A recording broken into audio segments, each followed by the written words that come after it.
Okay. Should be good there. Okay, Carrie. Okay.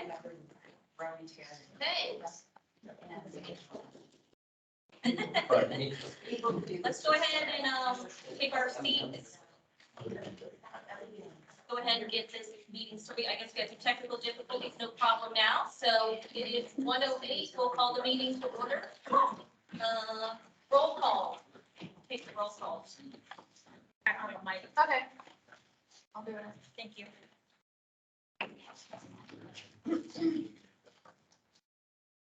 Press and hold the power button. Press and hold. Okay. Carrie Carl, Present. Melissa Lammers. Present. Wendy Anderson. Present. Tyler Longboard, he's not here. He and his wife were having a baby yesterday or today, so. Sweet. Sarah Lee Morrissey. Here. Bob Fitzsimmons. Here.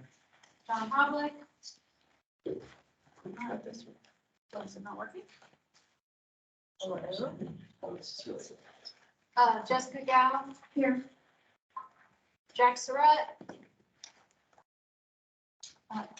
Eli, do you like to be Eli? Yeah, either way, Okay. that's fine. Eli Tobias. Liz Jamison, here. Bill Lights.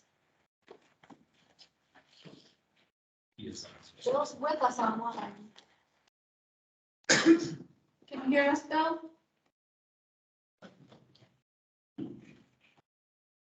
All right, we're gonna check on Bill. Marty Lippy, Here. Alex Walensky. Here's.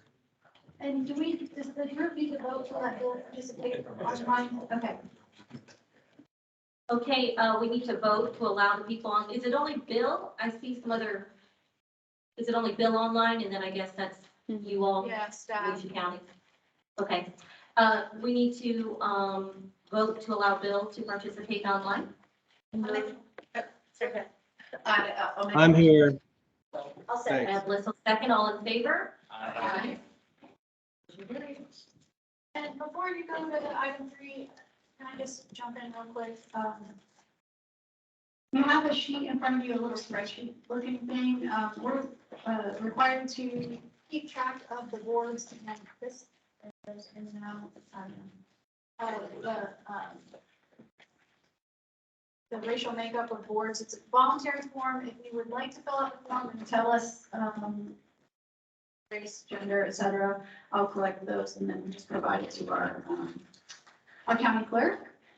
So I gave everybody their own sheet so that we didn't have to pass it around. Great, now's probably a good time. Alex, and so that you're aware too, Ginger, Alex had a couple pieces he wanted to share with the group that he handed out, just so you're aware. I don't know if you need that in the public record or. I've got extra copies I can get you. Yeah, that'd be great. Okay. We'll move on to discussion of guiding principles, and I believe Wendy Anderson had taken that on. I think I will defer to Jessica Gow, who actually did the bulk of the heavy lifting on this. Sweet, all right. So Yeah, we do have a sheet that I passed out that are Jessica's thoughts on the guiding principles from the comp plan. Yeah, so just a little intro. I know last time we talked about looking at the comp plan and seeing what policies and objectives were there that we could maybe use as guiding principles for our group. So the 12 that you have in front of you are just the 12 that when I read through the future land use and conservation elements, I thought we're moving forward with the mission of our group here. So absolutely up for discussion and contributions, but that's what you've got in front of you. So I was curious when I saw this, you know, really cite which chapters these are from, but you just said future land use element and conservation. Those were the 2 chapters. Because I had actually started in a somewhat more haphazard way and just pulled out language from chapters 9 through 13. So the drainage element, the natural groundwater and aquifer recharge element, coastal element, conservation element, and the recreation and open space elements, basically 9 through 13. And I just pulled out basically the main statement of the purpose of those chapters. And so I found that there's kind of some overlap here. I didn't distribute mine, but so anyway, I'll kind of throw mine in as we kind of work through each of these. So Yeah, and I noticed with Ginger that I didn't put the policy numbers, because I was just copying what I thought was best, but we need to, I can control F these statements and pull it, find what elements they're from, because I wrote through all of them, yeah. Okay.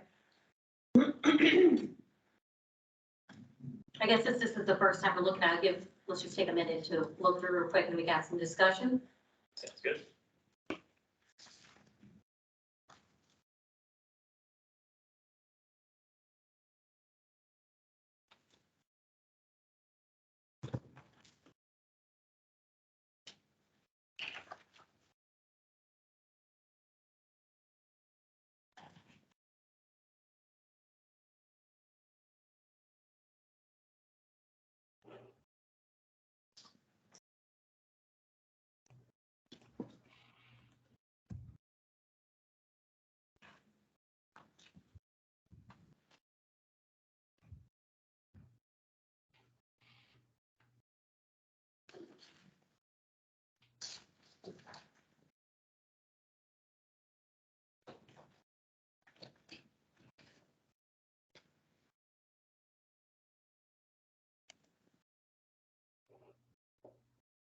Does Bill have a copy of this?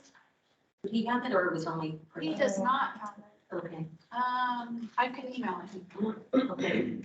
Madam Chair, do you have minutes from the last meeting? We do not, what I was told, but with the next meeting, we'll have 2 sets to approve. Did you have a question though? Yeah, I was just curious, we had talked about, guiding principles, and I can't remember how we left that. I didn't realize that was gonna be a homework item or anything like that, so that's why I was curious. If Wendy had said she'd take on drafting something for us to review at this particular meeting. And just do all the work. And I didn't, and so. Yeah. So I wonder if we want to go through all 12. I'm thinking maybe we just look at it holistically and I think again, these were just some guiding principles and I forget who brought it up to have, and it comes straight from our comp plan. So I think we all should feel pretty good about it. Any discussion on it? Well, I mean, just that's the one that first brought it up. I mean, and I scanned over the ones that Jessica pulled out, and they do overlap with the ones that I was pulling out as well. To me, I mean, what I had suggested was that we just keep this kind of front and center in all of our discussions, and also to just state that, this was kind of Ginger's point, I think, at the last meeting, is we don't have to reinvent the wheel here. We've got the language already. Whether or not we actually follow it on any given day, in any given decision, in any given, moment before the county council, is a different story. But it's good that I think we all start with this grounding of key principles that we should be guided by. And I think these are brilliant. I mean, whoever wrote this back in the 1980s, they did a really good job coming up with this stuff. And again, I feel like one of the reasons we're back at the table now is because over time, perhaps we've drifted a little from this. And it is a good time to step back, review, evaluate our values and principles again in light of what was already stated 30 years ago. So, so for example, where's one I was just keying in on? Conserve, protect, and manage the coastal resources of Volusia County, including the wetland and upland system, so as to maintain and enhance native habitats.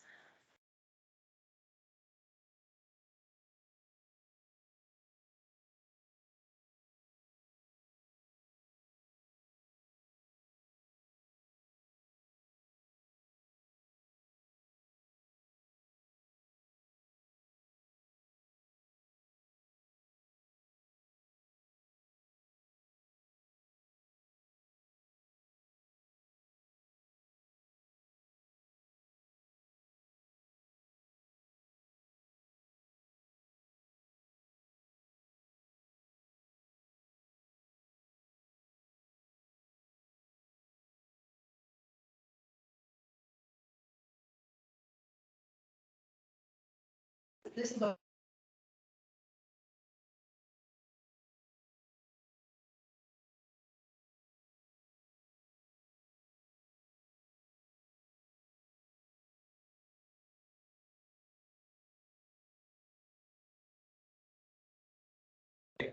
do we, or are we of a mindset that we just want to create enough regulation to make it very difficult, possible to develop a place, make it expensive to develop a place so that, you know, we control that way?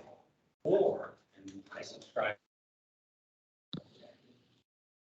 to try and envision what we want newly developed areas to look like, and then concentrate on regulations that allow us to provide something that we'll be proud of. When our kids come along, in my case, you know, and look at it and say, I did a really great job. Seems to me that in many instances, as an example, applies to that we have regulations written, I think one size fits all, and size doesn't. And in many instances, some application of common sense and focus what we want the end product to look like, you would have much more desirable community at the end of the day than the case where you're trying to go around and pick out certain trees and certain aspects. And Sure. your focus is now saving and preserving what was there rather than going, okay, we got to develop this. We need the housing. Let's develop it in a fashion that 10 years after it's done, we're all going to go, wow, that's a great development. They took nature into consideration. So those are the two mindsets. Yeah, well, I would think as we go ordinance by ordinance, you know, we will teeter between the two and have that healthy debate. Hopefully, the number 2 item, balanced development and the environment, kind of is a broad, you know, touch on that, if you're comfortable with in terms of guiding principles, and as we go ordinance by ordinance. Am I on? Yes, thank you.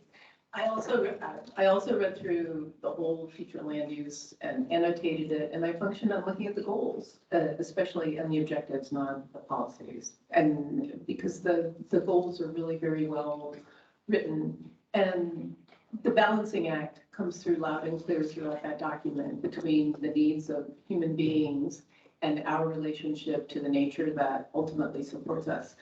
So I'm good with this work. There's one thing, talking to an attorney who put it in writing, I may be getting too much into verbiage, but in addition to preserving natural resources, it's in the future land use natural functions that maintain the vital natural functions of natural systems. And I think that, I don't know, it's a small thing, but I think the systems part is also important, especially when we get into LID and when we talk about green infrastructure. Which number is that? Which item was it? Number 1.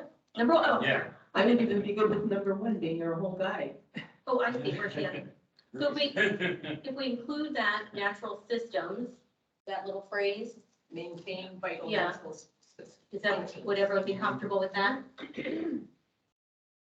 And do we want to formally adopt this, I guess? Was that the end goal? Or, I mean, I think, oh, go ahead, Bernie. I was just gonna share, I think my idea is that the guiding principles that Jessica put together, I think that's something we can maybe refer to, but I don't really see the value in going through and debating line by line what they all say. It's already there, it's already in code, so I feel like it would be better for us to go ahead and jump into the presentations that are prepared, and if we want to go circle back to them at some point, I think that would be better than trying to hash out exact principles that we're gonna hold ourselves to, but not hold ourselves to, but sometimes we're not. Just try to kind of streamline it a little bit. I would agree with that. Alex, were you going to say something? Yes, so one thing that I just want to mention is that a recent presentation from 1,000 Friends of Florida, they came out with a statistic that said 86% of respondents to their surveys had said that they're not okay with the current land development section. Kind of business as usual is not okay with 86% of the population that was polled through 1,000 Friends of Florida. So that's just a comment on the kind of the dichotomy that you're having there, and to focus more on the end goal, not necessarily the nitty gritty of what everything is saying in the codes. If we focus, I think, more on the code language and like over-regulating or adding more just to make development more expensive or what have you. That's not achieving the purpose of changing that 86% to 5%. Sure. Okay. Well, it doesn't sound like the majority were comfortable. This is, was great to keep top of mind, and we'll keep it before us. And so we'll move on to committee goal setting. This came out of, we were going back and forth, remember, about, what order to take things on at. And we actually said, let's just go back to that original PowerPoint that we got in the first meeting, where they list out the direction from the county council. Tree preservation was first, low impact development. Ginger, are you trying to pull it up now? I am. Yeah, there it is. Okay. Because we do have to have a work plan. I think we all said, why don't we just use that rather than expend time and energy debating it?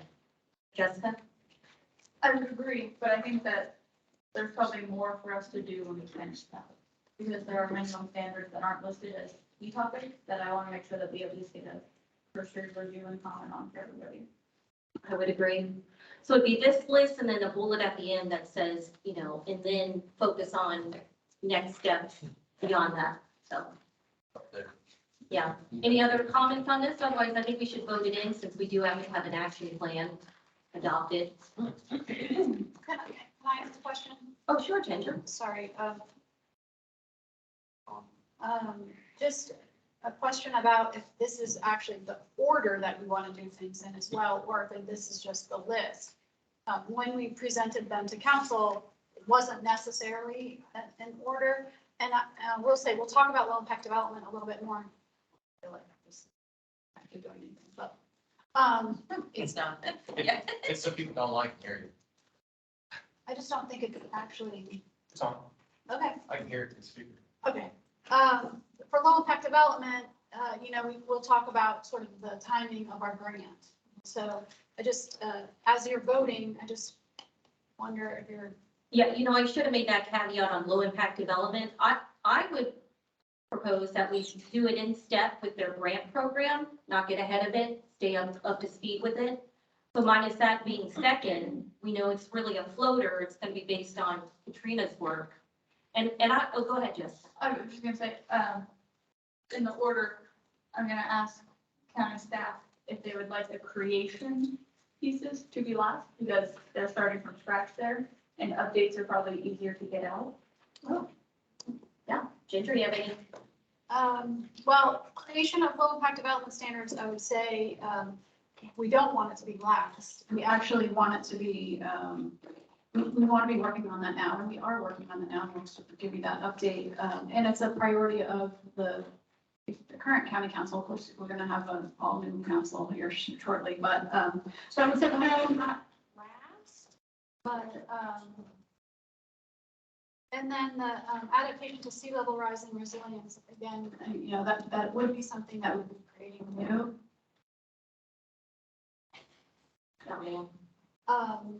Here comes the money. Yeah, maybe. That's true, we might move up. And I don't know about last, I think that's something that, we have some grant money to do vulnerability assessments and look at our ordinances related to resilience and sustainability. So I think that is, again, somewhat driven by the grants and consultant work that we're doing, so. So I think our work plan would be, flexible enough that as you become aware that you're ready to take a next step, you would notify us and we'd make it part of our agenda, right? Low impact development, same with the sea level rise, but otherwise, are you all comfortable going in this order of ordinances? Wendy? Oh, I'm sorry. Do you mind to have Sarah Lynn?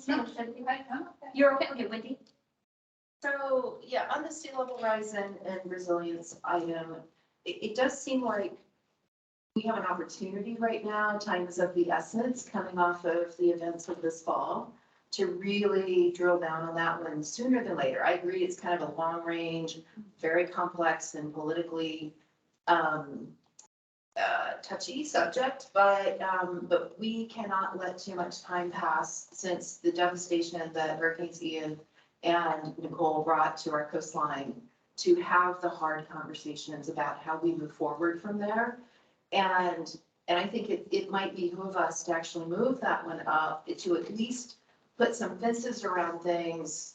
And, and yeah, there's gonna be a lot of hard work and detail, devil's in the details that we can figure out later, but I think that there are gonna be some other agencies that come, that bring pressure to bear on the county to have a plan moving forward. And I think we should probably have it pretty high on our list as well. I appreciate that when we went first, because I want to echo that. That was one of the points I wanted to make.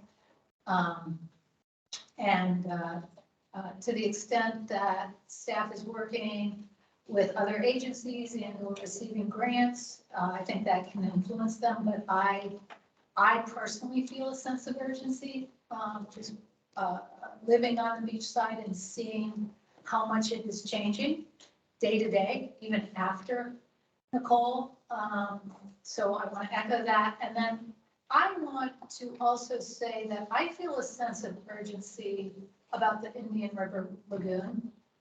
And that I personally would argue that we've seen a lot of news play about manatees and what's happening to them, and the importance of the intracoastal for their habitat. So it relates a little bit to a habitat protection issue. But I think about our Volusia County's economy, the East Coastal communities, and how important the intercoastal is for them. For many of them, it influences their downtowns. And, there's just so many other issues, relative to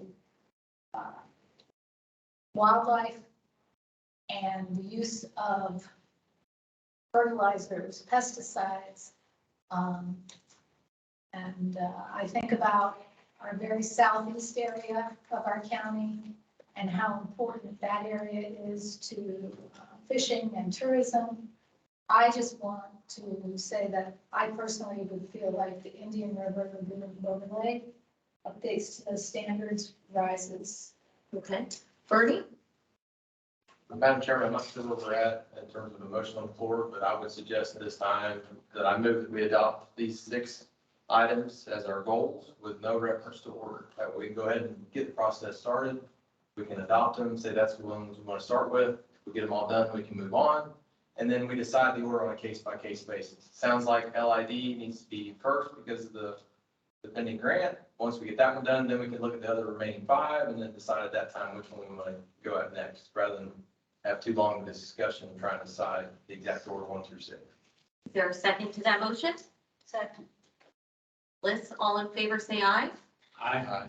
Any opposed?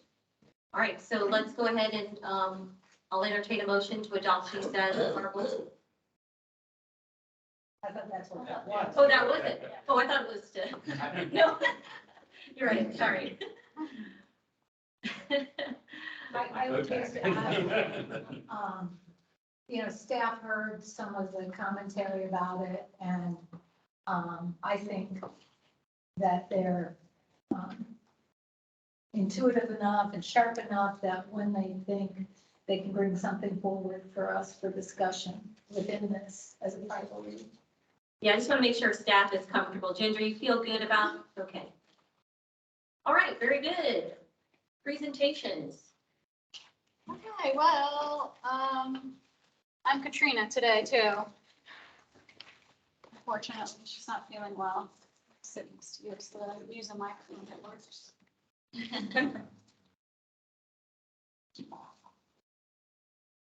Okay, so I'm gonna do the low impact development primer. And this will just sort of set the stage for where we go next, and then we'll talk a little bit about our grants. So this is gonna be pretty basic because, you know, I know there are some people in the room that know quite a bit about low impact development and the related topics and some people that this is new for. So just mostly terminology to start with. So I think there's a lot of terms that get talked about when we talk about low impact development. You hear low impact development, you hear green infrastructure, you hear green stormwater infrastructure. So just by way of defining the concept, so low impact development is a variety of practices. It's not one thing. It's not, you know, I can point to it and that is it. It's practices that try to either mimic or preserve the natural drainage patterns in an area on a piece of property. Basically try to retain that water on site and let it soak in the ground instead of running off. Low impact development as an umbrella term, that low impact development part of it is typically the site planning and the design part of a project.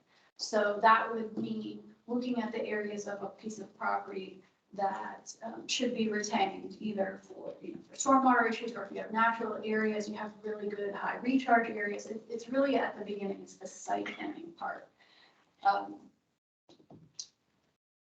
Infrastructure is more like the techniques that you use on a site after you've done the site planning. So that would include either living features, or it can include engineered structures that mimic a natural feature to perform certain processes. Typically it's stormwater, could be, you know, performing a water quality function. As opposed to what we typically consider gray infrastructure, so pipes, weirs, pumps, that sort of thing. So here are a couple of examples, and some of those are what I would consider low impact development. So the first one, conserving the green spaces on site, reducing impervious surface, right? That's the site planning part of it. Then the actual green infrastructure and clustering homes, right? So putting those homes in one area of property so you can preserve other areas. Or, you know, it might not be homes, right? The pervious surfaces, clustering that.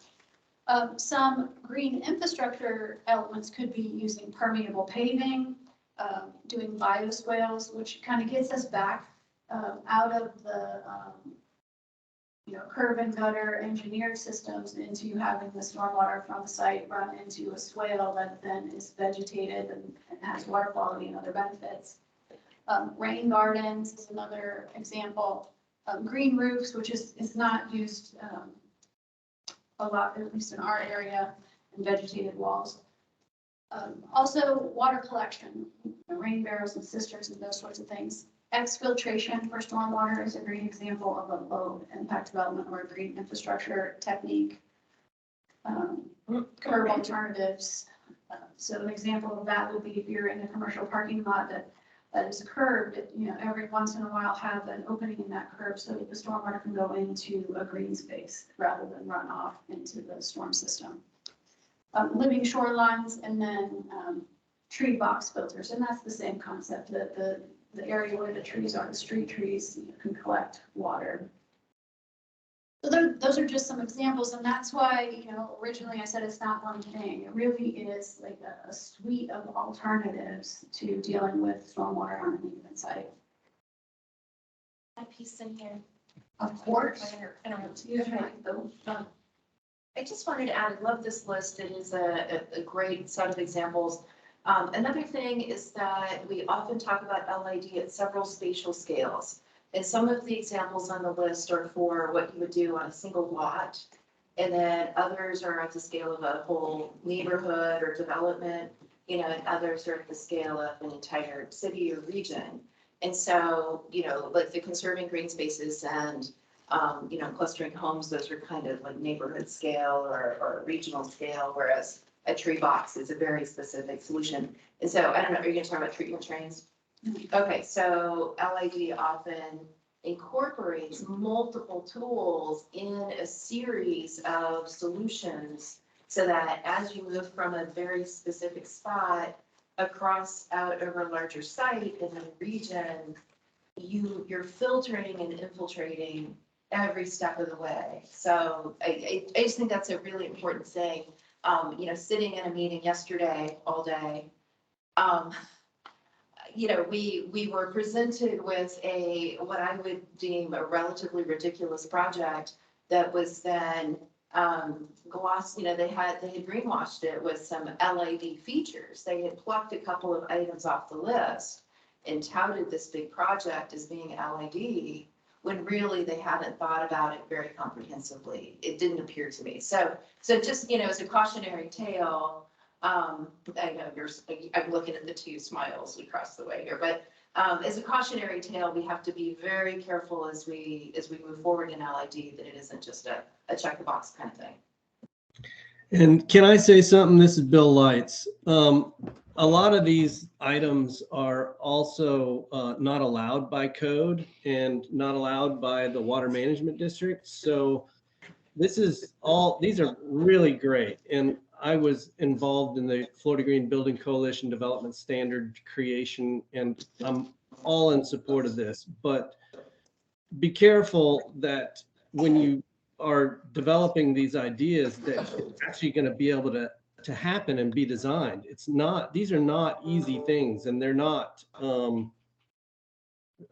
something that you can do on every project. So we need to take into account the codes, the land development codes that will not sometimes allow this, clustering homes, and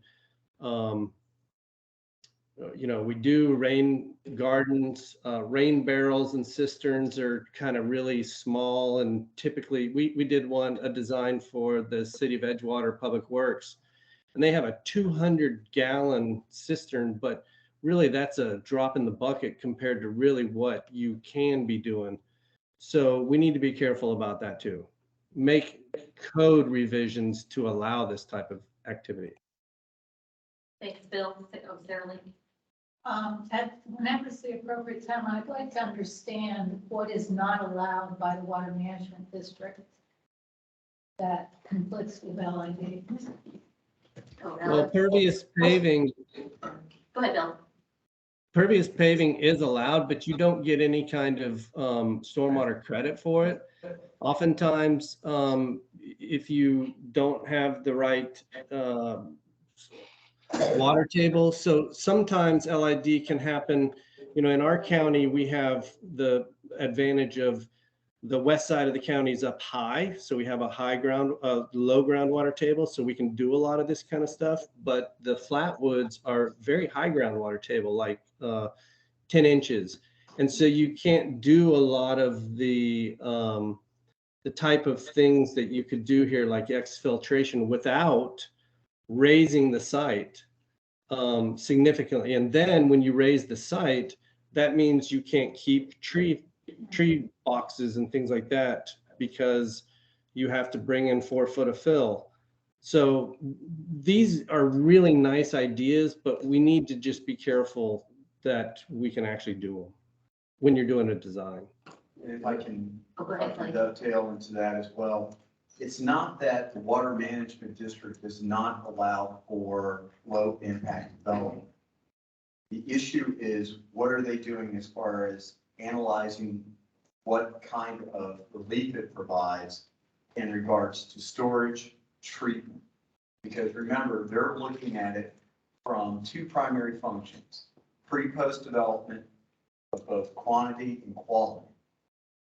If you can't prove that all of these things are going to happen through your green infrastructure and low impact development, and the reason why it's harder is that the models that are being utilized by the water management district are based on standard gray style of development: swales into pipes, into ponds, into positive discharge.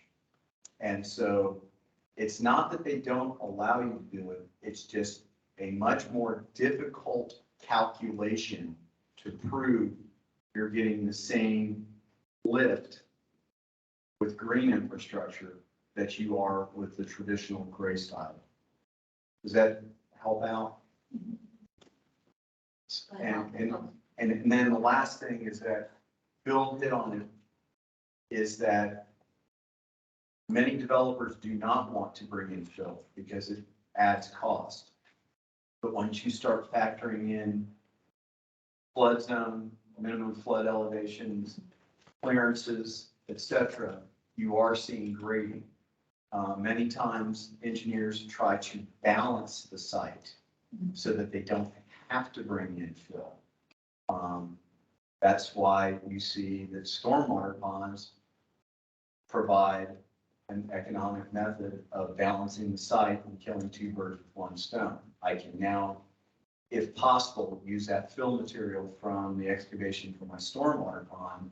Won't have to truck in sand from anywhere else, and I can grade my site so that I'm meeting these other standards. Bob? Yeah, I just wanted to make a comment on the practical side of that. Bill mentioned you don't get any credits. What that really means to a developer is I don't get to reduce the size of a typical gray water system that Clay just explained. So, I might have to have 2 or 3 acres that I, utilize for nothing more than a retention pond. And even though I've used some of these methods, I'm not getting any credit to reduce the size of that. So I don't have any offset. If I can reduce the size of that typical retention pond, then I have some money to pay for the advanced systems. But in many instances, I'm just looking at spending additional money to do that, and I'm getting no benefit. Alex?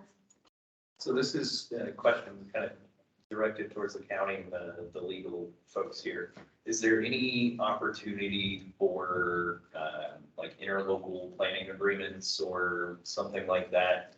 And the facilitation of like county research on that offset to help perfect the water management district's models or supplement where Volusia County steps in through that permitting process and says, well, we've cross-checked it with this model that you guys are agreeing with or in agreements with through this interlocal planning agreement. Can we reduce the size of the stormwater ponds or something along that lines? So I think that,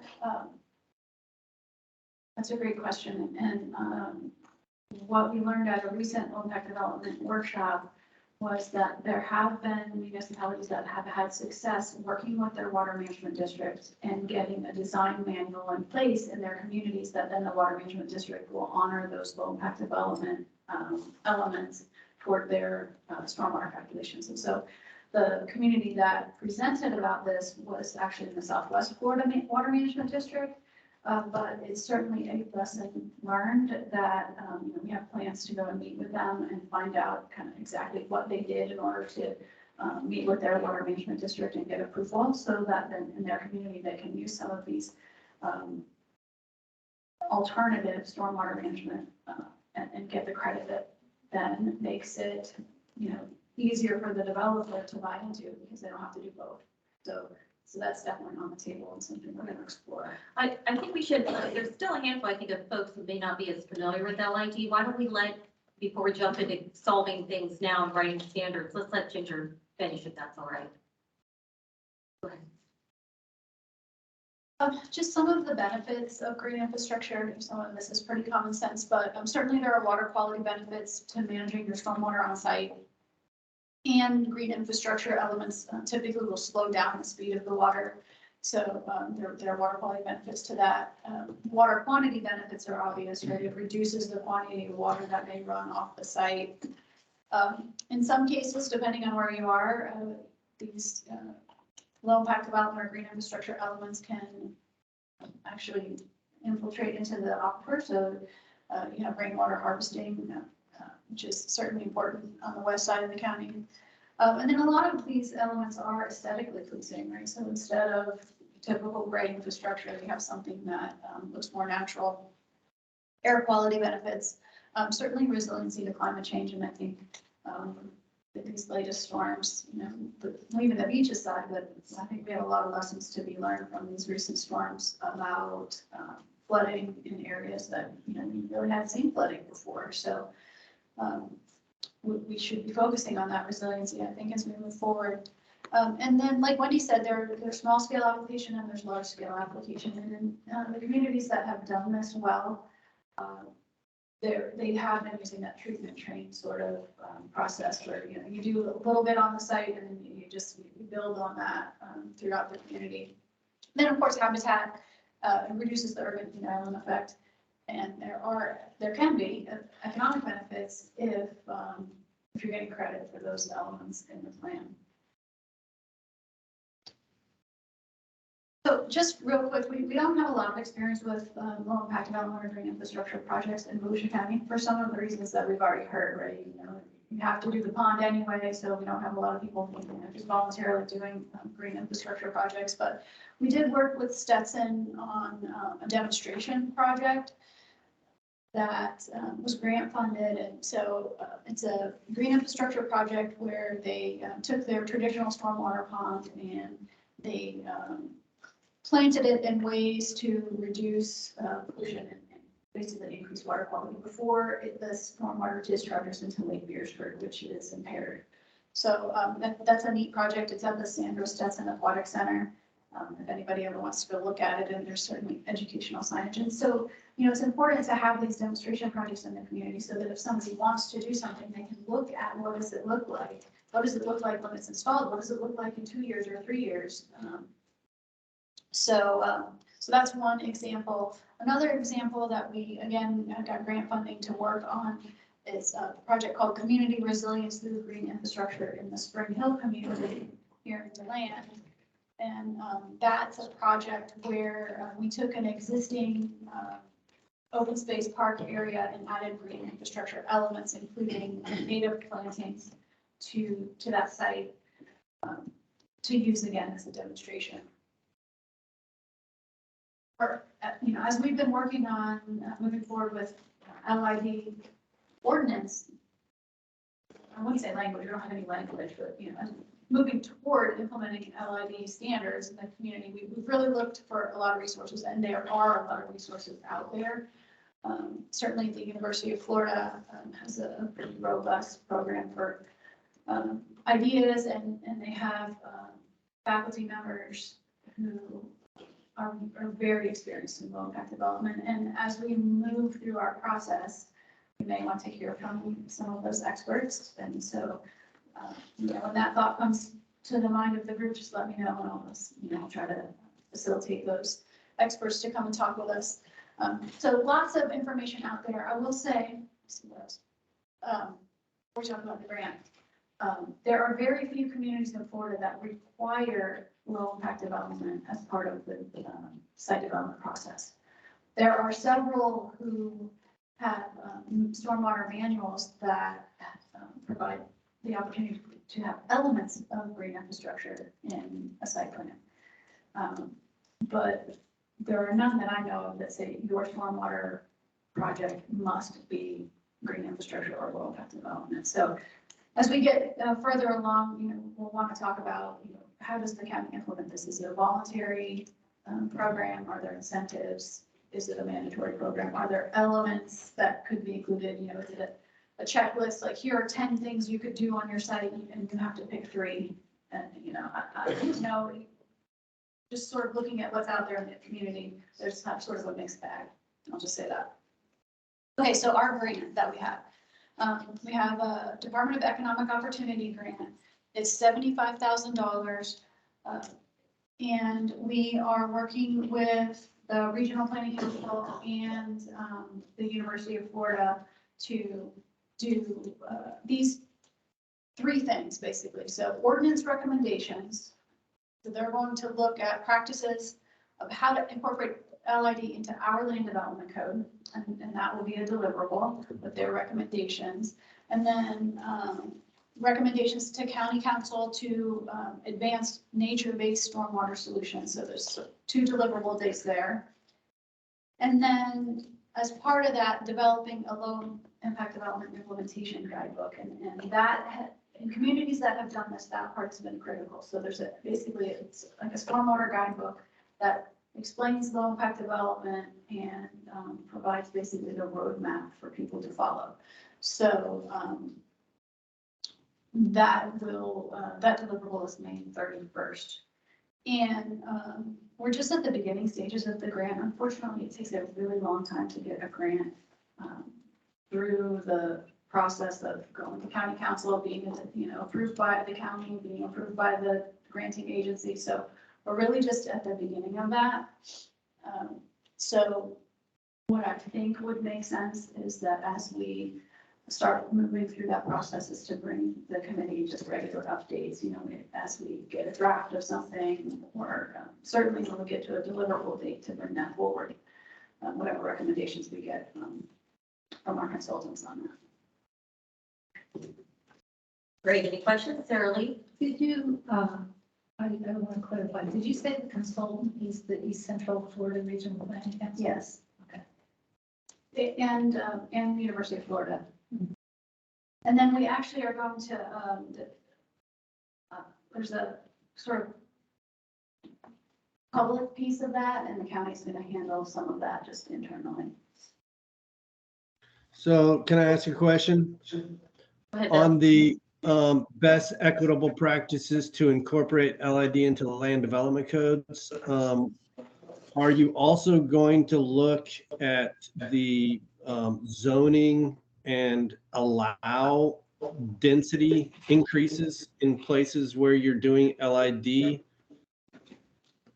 Like right now, you still have the setbacks and, minimum sizes of the lots and everything like that. So if you were going to cluster in order to incorporate LID, more green space, less impervious surface, you would have to also update your codes to allow that clustering. Is that part of the process? Well, right now, we actually have within our single family zoning, the right to do clustered subdivisions. So what we would be doing is trying to utilize that in a manner to update it and provide for incentive, depending on what our ultimate outcome is going to be. If it's going to be a mandatory system, then incentives may not be appropriate. If, however, it's going to be more of a voluntary system, the incentives provide us with a better way to guide folks to that type of development. So the answer is yes, Bill. We are going to make the appropriate changes so that way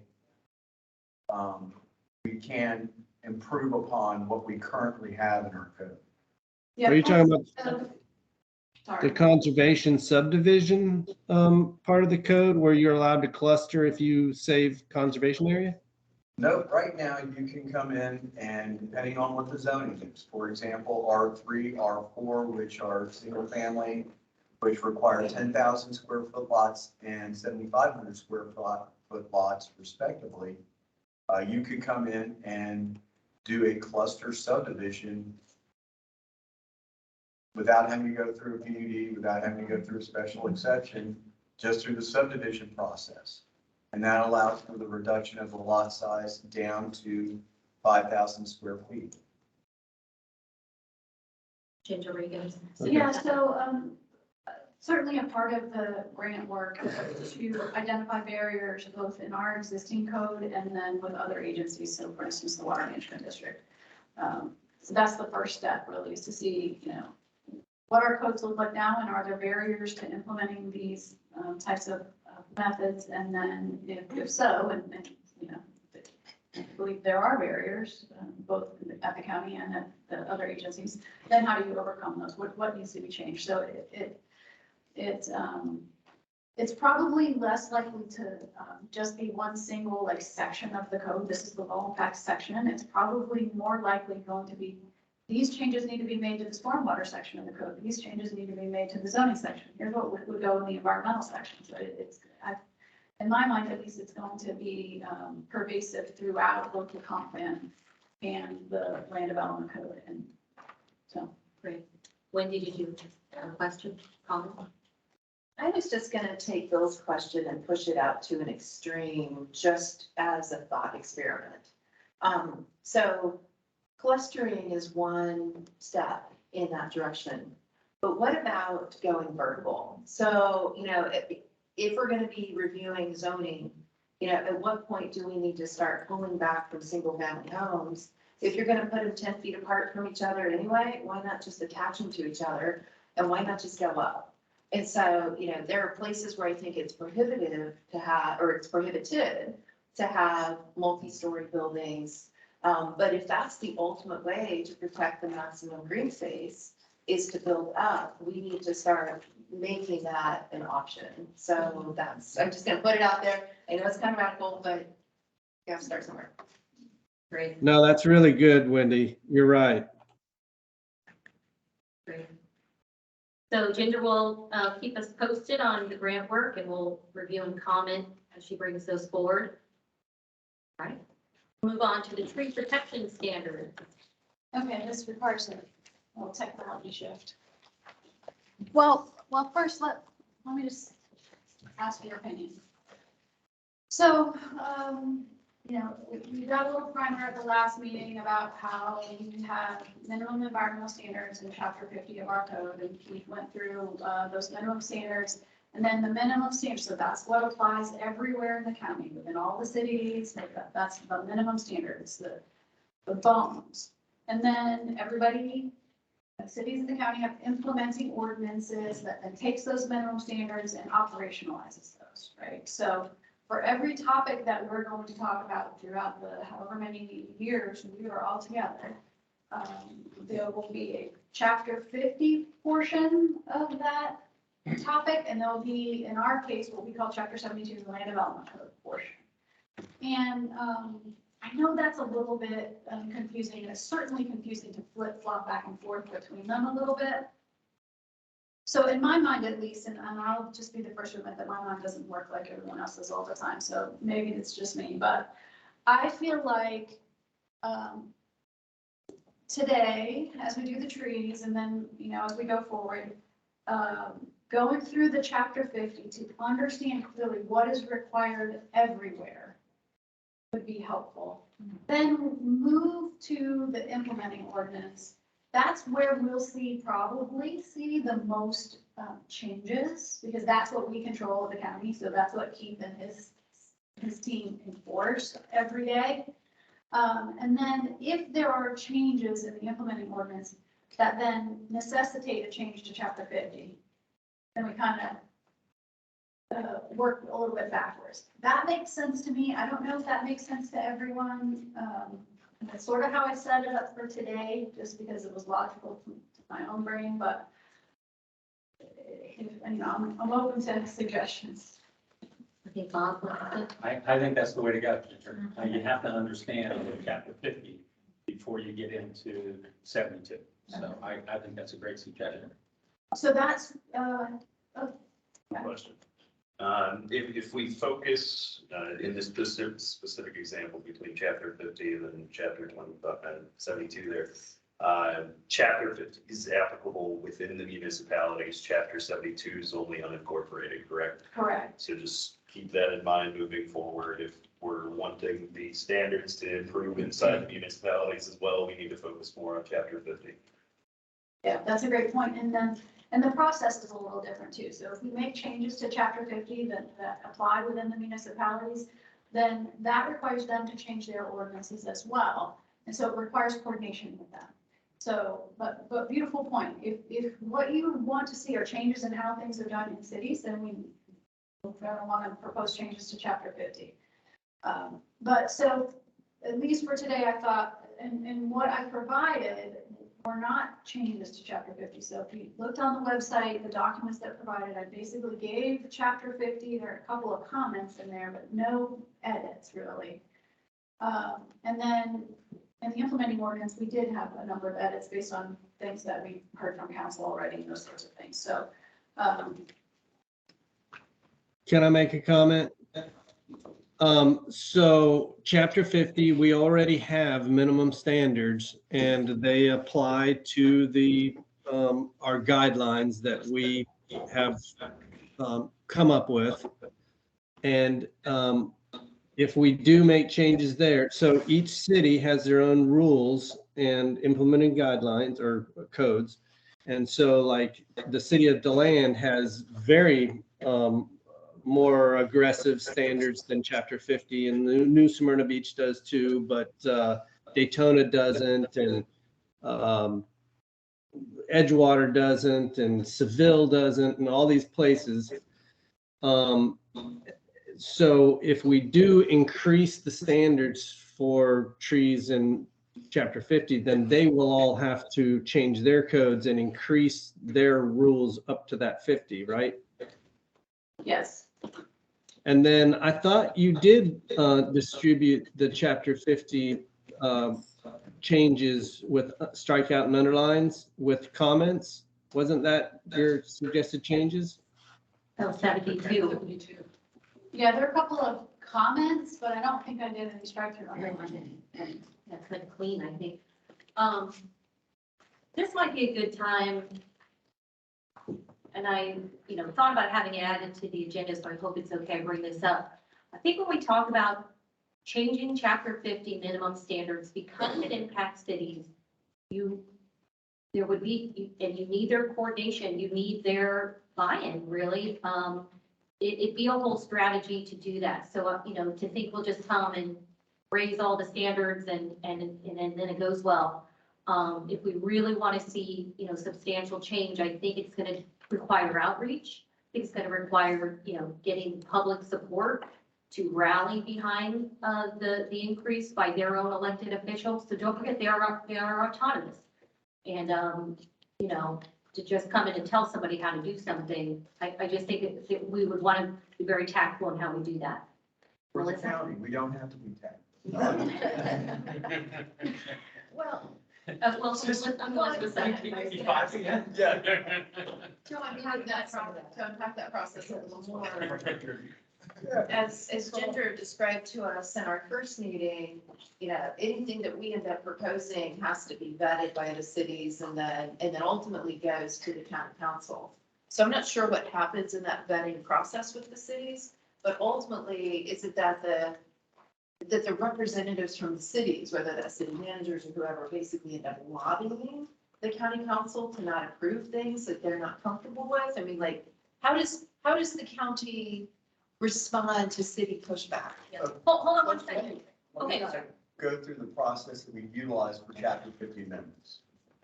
In order to even get it out there, you have to have something proposed. So therefore, I would recommend that we have to put together at least what we believe our recommendation should be.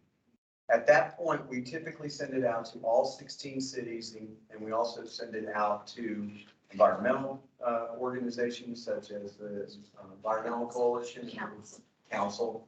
And then we also send it to VCAR, VBIA, and every other organization to make sure that it is being fully vetted through a variety of different organizations.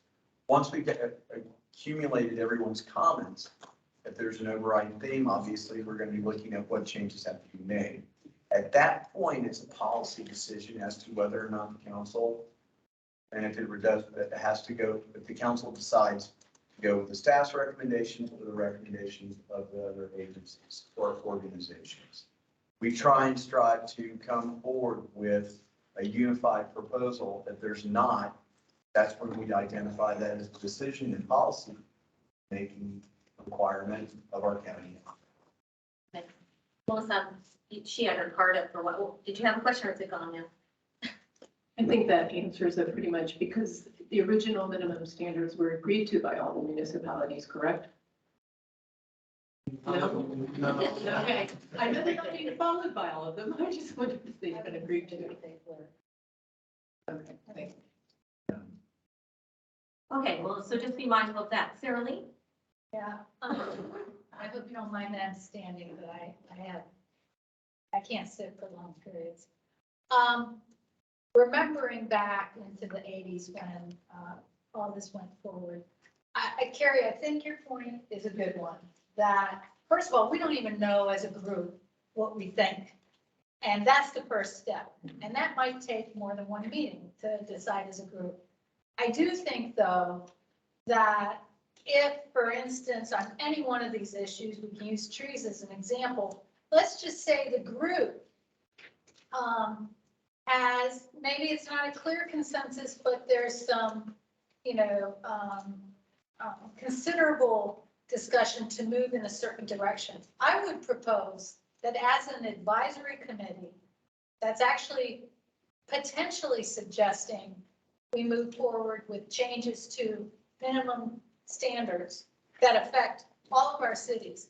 I would suggest that this committee have a meeting where it's like a hearing, where we're inviting those stakeholders to come forward and give us their, because I can say, as somebody whose career was very much influenced by having to work with all of the local governments, including the county, I'm not sure how I would feel about recommending something where, 10 out of 16 cities were, feeling like it was detrimental. On the other hand, I think I would want to know if I was part of a committee recommending something that had very strong environmental improvements being made, and there was a lot of controversy to it, I would want to know that.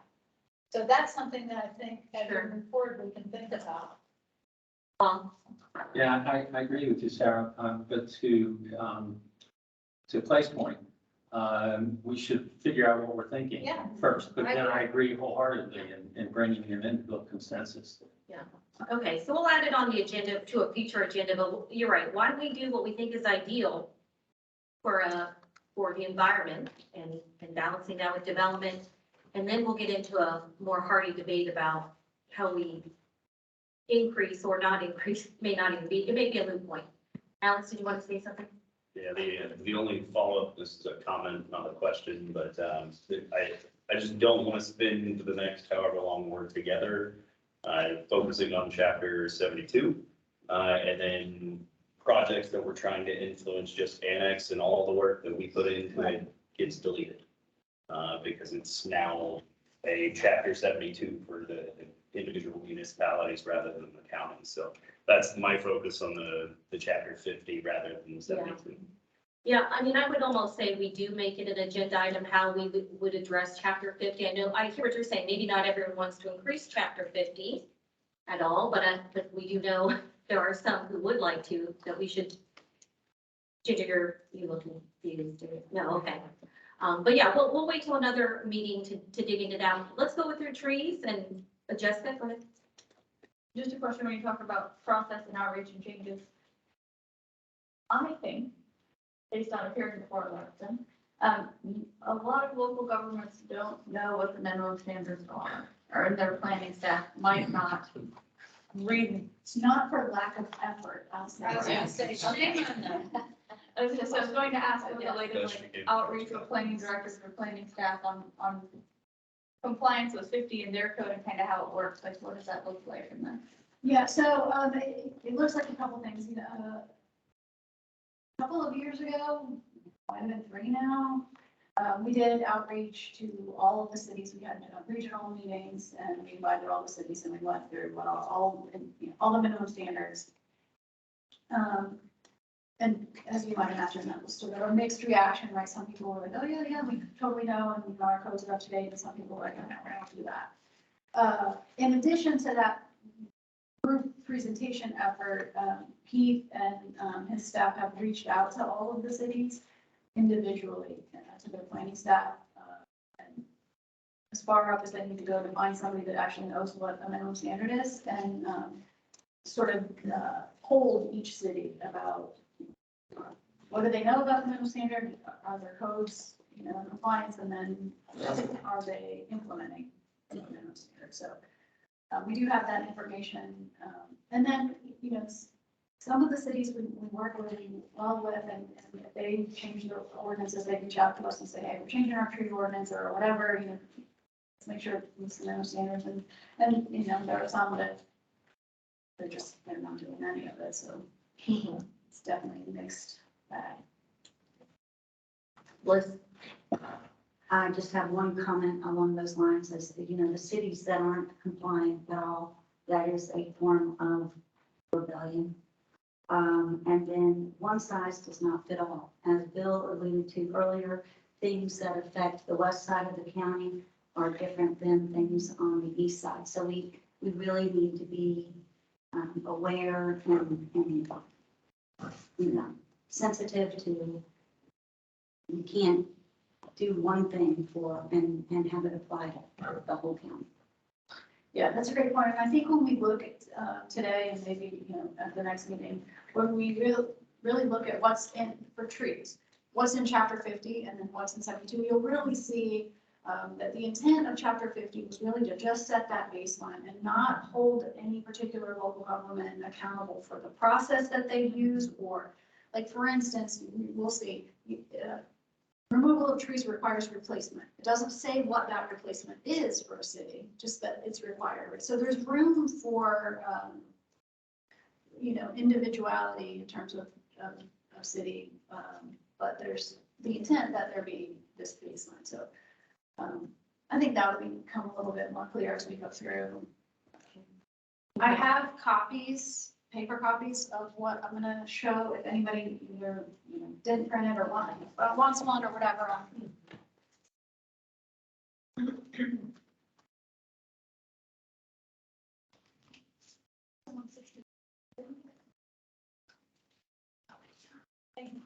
Did you have enough for everyone? Oh, okay, then I'll take one. Yeah, I didn't know if there was- Yeah, we're talking about trees and I'm insisting on a hard copy. You have a point, Caroline. Yeah. Recycle pages too. Oh. It is Okay, well, I'm glad I did it. I used to send it back and forth about whether, Yeah. All right. Everybody, okay.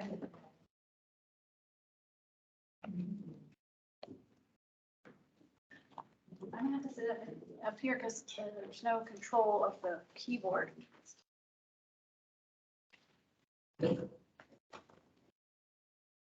Okay, so this is chapter 50. It's division 4 of the code, and all I did, I pulled this right out of Muni code, but I added the line numbers along the side so that it's easier for us to talk about a specific section. The first bit is definitions. So, and what I just handed out, there's an actual document that is the definitions.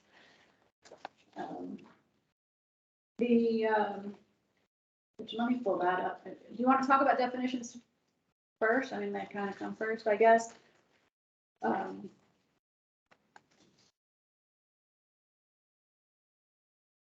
in your definitions, document, you do highlight, the historic tree definition with a comment suggesting that we add bald cypress and longleaf pine to it. I mean, is now the time to have that conversation about adding species to historic tree designation? I think that's fine. So right now, the definition of a historic tree is live oak or bald cypress, 36 inches in diameter. Just so you know why that matters in the code, historic trees can only be removed upon approval of the governing body. So where most other trees you can remove with a tree permit from the staff, historic trees require another level of scrutiny. And so that policy is intended to make them harder to remove, isn't right, more protected. At least there's a bigger look at whether or not those trees should be removed. And I think the bald cypress was meant to be pond cypress on the comment. Because the bald cypress are. Oh, yes, So that is correct. Yeah, that's a different, species now. So that's why we added that. Yeah, so the comment says add bald cypress, when in fact bald cypress is already in the definition. What I meant to type there was add pond cypress, which is a separate species, and longleaf pine. And Carrie, I know that, so Tyler Malmberg isn't able to be here, but he did provide written comments, and he had some comments about historic tree designation, definition. Yes. Yeah. Yeah, the two I've heard, that he supports adding longleaf pines, reducing live oak specimen size to 12. Oh, okay, so specimen is a different different That's what I thought. things. Okay. So, yeah. Okay. Got it. Yeah, I didn't see historic in there, just that. Oh, okay. You said it's a specimen or? It's a specimen, I apologize. Yeah, specimen. So we're talking about historic things right now. We are, Specimen yeah. No, trees. we're talking about historic. I confused us, I'm sorry. I thought. Sorry, Tanya because was I talking thought about- it's a specimen one. And so then there's also been some discussion among staff, about changing the size from 36 to some other size. And so just, full disclosure, there's nothing magic about 36 inches, right? There's no, so somebody at some point pulled that out of the air because that's a big tree and figured that that was, a tree worth protecting, to a greater degree. So Ginger, can I address that? Yeah. A 36-inch live oak versus a 36-inch longleaf pine. Yeah. Right. That's apples and oranges. Yes. So obviously the tree's growth habit matters here. And I think you'd have to have, just like we have in the specimen tree section, an actual table that says what's a historic size for each of these species. Longleaf pines might only be 12 or 16 inches in diameter, but they're also 90 feet tall. Right. And so I'm looking at the forester for guidance here. For instance, the city of Deland, their historic tree designation is 28 inches. So, it's up to the board to look at that and decide. I think you're right. I think you do have a different scale for longleaf pine or maybe a different, species that we don't even have listed yet. So, it's really up to you guys to decide what you want in there, and we'll make those changes. Well, I guess the other question is, we're talking about diameter and breast height, right, DDH, but when you're talking about a bald cypress, again, I'm not a forester in this sense. How do you measure a cypress that's in a swamp? If you're standing 3 feet underwater, where do you measure that? Yeah, you're gonna get wet. So just like anything else, you walk up to the tree, you put a tape measure down 4.5 feet, you measure it on the tree, and that's where you start. So sometimes you're going to need chest deep to the point, which is part of the job. I wasn't really talking about how wet you get, but I guess I was just asking if we all understand the bald cypress really, flares out with the buttresses. And so if you measure it down there, that's really big. But if you go up 2 feet, it could be quite narrow. So. It's still 4.5 feet. Okay. Okay. Bob? Yeah. Do you have a question? Yes, before we make decisions, I think on the size of the trees and, whether they're historic specimens, species, we need to know, as a committee, how old is a 24-inch live oak? How old is a 36-inch live oak? How long do live oaks live? Those are all relative, that's all relative data to deciding how big you want it, because, if it's at the very end of its life, it doesn't make much sense to be going out of our way to preserving it. Well, there's no specific age of when a tree is going to die. Some trees live for thousands of years or hundreds of years, depending on species. There are typical studies that have come out that live oaks in the perfect conditions can grow up to 3/4 of an inch in diameter per year. So it's really based on, site-specific conditions of how the tree grows and genetics on top of that. And absolutely, all those things play a role. And, my recent education here is based on laurel oaks, not live oaks. And all my data came from the University of Florida. And, there are some averages out there where there's been a study done that somebody can fairly, authoritatively say that a 24-inch XYZ is between here and here in age. And an XYZ typically lives 100 years or 500 years. So, that data is out there, and I think that's important data for us to consider before we decide on sizes and species and what should or shouldn't be specimens or historics for that matter. Interesting. Melissa? So two things. Is this a point where we should agree with the suggestion, agree or not agree, vote on adding all cypress and longleaf pine to this definitions list? That is question number one. And question number two, after listening to Wendy and to Bob's comments, I think they're coming at it from different directions, but they're landing in the same place. And that seems to be a consideration of greater specificity regarding species-specific definitions of historic tree. And is that something that we vote on and move on now, or do we just move on? Can I make a comment? Is that Bill? Yes. So it probably doesn't matter if we add pond cypress to the bald cypress category, because they're all in swamps and they're probably a pretty old tree anyways. But adding the longleaf pine, think about what you're doing is at this point, so you have a longleaf pine out in the middle of either a flatwood or a sandhill in DeLand or in Daytona. And what you're doing is you're going to say, okay, now we have a longleaf pine. We're going to have to preserve this longleaf pine. And you then spread your development out to avoid this longleaf pine. You have to put it in a well. And if you're going to be filling, wells are very problematic and end up usually killing the tree anyways. There's a couple of wells I've seen around Central Florida that have worked out, one in Sanford, but most of them are really kind of problematic. So you're spreading out your development and you're causing, for every lot you can't get on this parcel, you have to put it on another parcel somewhere else in a greenfield. So it seems, environmentally sensitive to avoid trees, but really you're spreading growth out over your landscape instead of being able to just go ahead and cut that tree down, plant some new trees, and let those trees grow over time. And then I did want to comment on the species.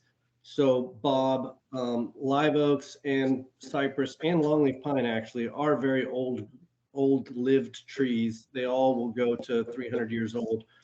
Bob's right about laurel oak.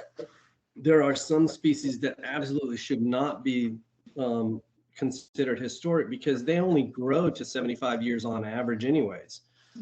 Each species of tree does grow differently. So we wouldn't want to ever consider laurel oaks or let's say cherry laurel or black cherry. There's a bunch of trees you'd never want to consider historic because they just don't live that long anyways. And they're going to fail if you go through all the effort to preserve them.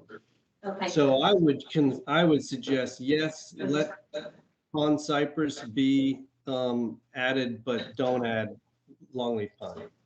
Okay, Wendy? Well, I would disagree on so many levels. But let me go back and say, live oaks can live for hundreds of years. I mean, 300 might be an average, but I offer you the specimen of the Bartram tree on Highway 40 at Astor. And when Bartram came off of his boat in the 1700s and saw this tree, it was giant then, and it's giant now. It's a little bit under the weather right now because FDOT accidentally sprayed a bunch of herbicide on it last year. But other than that, it's still going strong. It's probably at least 700 years old. And so I guess, back to Melissa's point, like, how do we define historic? What is an antique? Is it 50 years old, 100 years old, 500 years old? Yeah, we maybe want to define what historic is. And then yes, to Bob's point, use the University of Florida models to say this is how we're going to define size for that. The longleaf pine thing, and this kind of goes back to, my mumblings yesterday in county council, is that our sandhill ecosystems are extraordinary ecosystems that I would argue are one of the most threatened ecosystems in our state. Wetlands have all these protections, and we're like, hey, we're always gonna build on the uplands to protect the wetlands. But it's these sandhill ecosystems that are that are in the uplands, that are the longleaf pines that get mowed down all the time. And yet, at least over here on the DeLand Ridge, this is our recharge area.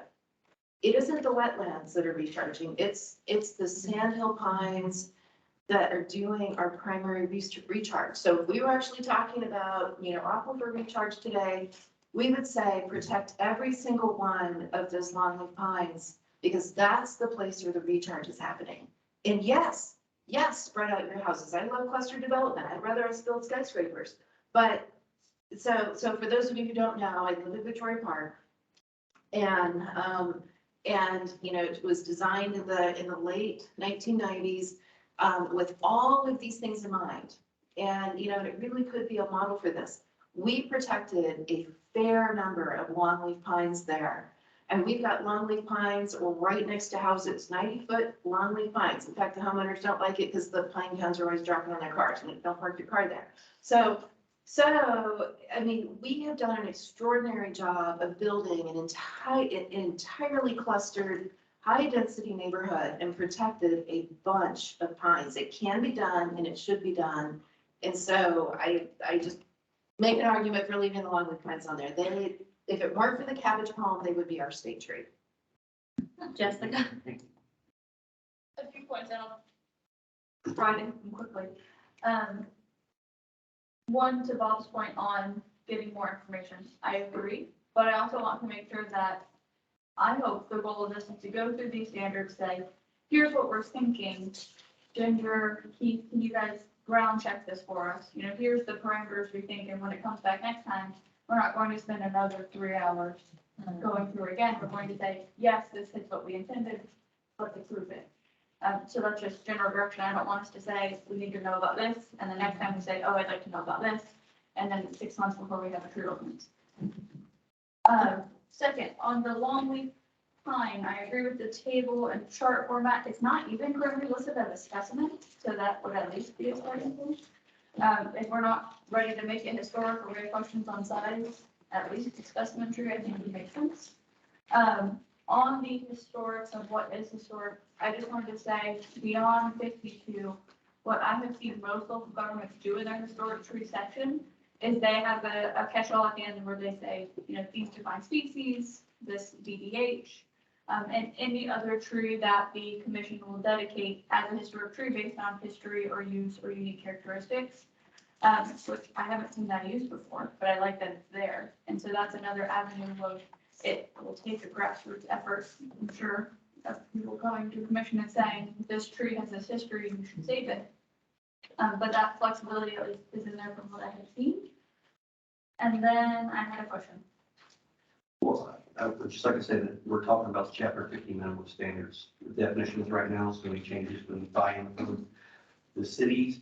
We do in chapter 72 and the changes that, we've made or requesting, longleaf pines would be specimen trees, and the code already allows county forester to take a historical tree and make that choice that is historic, regardless of size or species.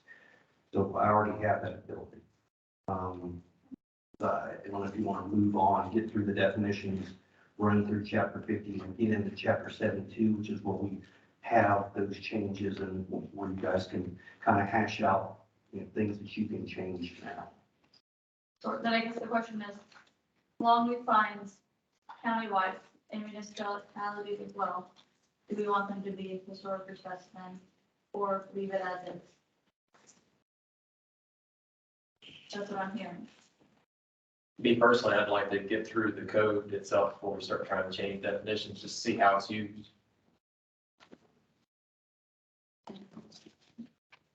All right, let's go ahead and go through those definitions. I hear what Jessica's saying too, but maybe we do run through this, see how it impacts the language, and then we can come back and answer that question, so. Okay, I can do that. Okay, so chapter 50 is relatively small. So the first section is basically the penalty. It just says that violations are punishable. And then there's the purpose and intent, and I think that this purpose and intent language is sometimes really enlightening. It's where we, as the staff, try to get a feeling of, what was the council at the time thinking when these ordinances were adopted. So anyway, basically that the council believes that it's in the best interest of the public to protect and preserve trees and enhance tree cover. And then on page 1 and then through onto page 2 are all of the specific reasons why trees are important. I don't know that we necessarily need to go over those. 50-162 on page 164, I'm sorry, is the language about adoption of standards by municipalities. And we talked about this at the last meeting a little bit. So basically, this says that each affected municipality can adopt its own ordinance containing the standards in this division, or elect to authorize the county to administer this division within their municipality, right? So the city can adopt a tree ordinance, or they can say, we're not going to do that, county, you implement your tree ordinance in our municipality. It also says that the county should review that ordinance for compliance, and then any modifications to those ordinances. On line 56 and line 57 sort of talks about the council can enforce the standards related to tree protection in those municipalities, or again, the municipality can enforce. The only action that the county could take, so if we have a city who is just completely not implementing a tree ordinance and we aren't implementing it for them, they're just like, we're not doing it. The only action that the county can take is to take that municipality to court. So there's no like real administrative remedy for that. Just sort of keep that in mind as we go through and we talk about, some of the cities that do or do not do certain things. Our remedy is pretty, it's like the nuclear option. So do you know what municipalities, like out of all of them, how many have followed the county, how many have their own little, how many are in this great period? We do. Would you like to know it? I'd love it. Okay. Keith, you have that? I have mine over here. Yes, I have it. As far as, most of them have tree ordinances, or all of them have tree ordinances. We've talked to several cities. South Daytona doesn't enforce their tree ordinance. Lake Helen doesn't enforce their tree ordinance. Pearson does not enforce their tree ordinance. Lake Helen's ordinance doesn't meet chapter 50. New Smyrna Beach's ordinance doesn't meet chapter 50. South Daytona's tree ordinance doesn't meet chapter 50 standards. Now, and some of the cities have said, yes, we have them, and yes, we implement them. That's what we're told, but yeah, we don't necessarily see it being implemented. So do any of them use the county's ordinance? Pearson has adopted the county's ordinance, and they just don't enforce it. But there are no cities that have chosen for the county to implement within their city. On trees, that's not true for the others, but for trees, that's true. But for South Daytona and Lake Helen, you're saying their codes don't meet the county's ordinance, so, but that's not allowed, right? I mean, they have to have at least this minimum standard, and if they don't, are you supposed to be taking them to court? I mean, is that where we are? Lake Helen has a 10% tree preservation area, Okay. and it's supposed to be 15%, so it doesn't meet by that definition. You would have to discuss that with our legal department. Okay, that's good. Yeah, as you can imagine, that would be a upper management type situation. Yeah, Jessica's her hand up. I have a question I was gonna make, I think every county person maybe. In terms of review, you said we have to go to court. Why isn't this something that, and I know that the charter would have to allow this, something that like BGMC is Yes. reviewing? Yes, yes. Yeah, I don't know. That's a good question. Maybe we just take the option of allowing them to permit away altogether and make the county do it. That's definitely the nuclear option. Watershed Growth Management Commission is going to be ensuring consistency in those comprehensive plans, not the specific charter elements. The charter is not the comprehensive plan, and the comprehensive plan is not the charter.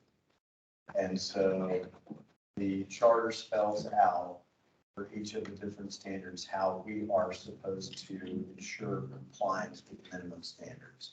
And what you're hearing is that determination of non-compliance results in basically an administrative order in front of a judge in making that local government to put those laws on their book. That's basically where it lands. Sarah Lynn?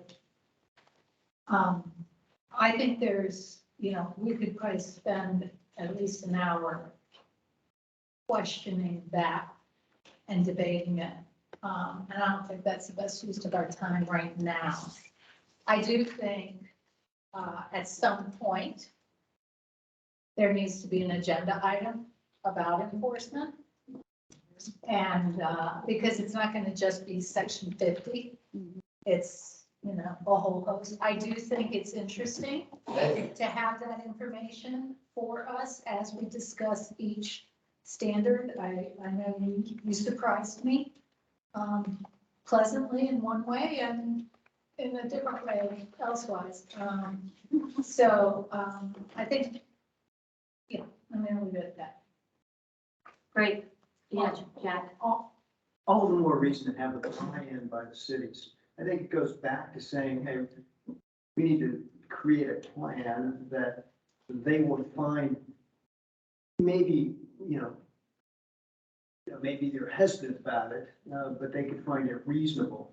Because I think it'd be better to have a comprehensive plan that everyone kind of believes in it and accepts versus what is defiance, if you will, by the various cities. So I think that's part of the package, and we really need to work, kind of towards the cities to get them to accept a universal plan countywide. Yeah. Yeah, we'll definitely make that an agenda item for next meeting, enforcement and, how can you be effective beyond just putting something on paper, but how do you get them to really want to adhere to it? Because chapter 72 is just unincorporated, once we go through 50, then we can jump to 72 and make some decisions on that. Does that sound good? Okay, go ahead, Ginger. Okay, so the next section just allows the local government to issue stop work orders for anyone that's found in the act of cutting down, destroying, damaging, or removing trees. 166 allows local governments to provide for punishment of violations. And just sort of to our point earlier, you note that this is pretty vague language, right? Like the local government can issue a stop work order and they can have punishment. How they individually do that is really that's what comes out in their implementing ordinance. 167 states that that in order to remove, cut down, destroy, or damage a tree, you have to have a permit, and that's then up to the local government to determine how that they implement that permit process.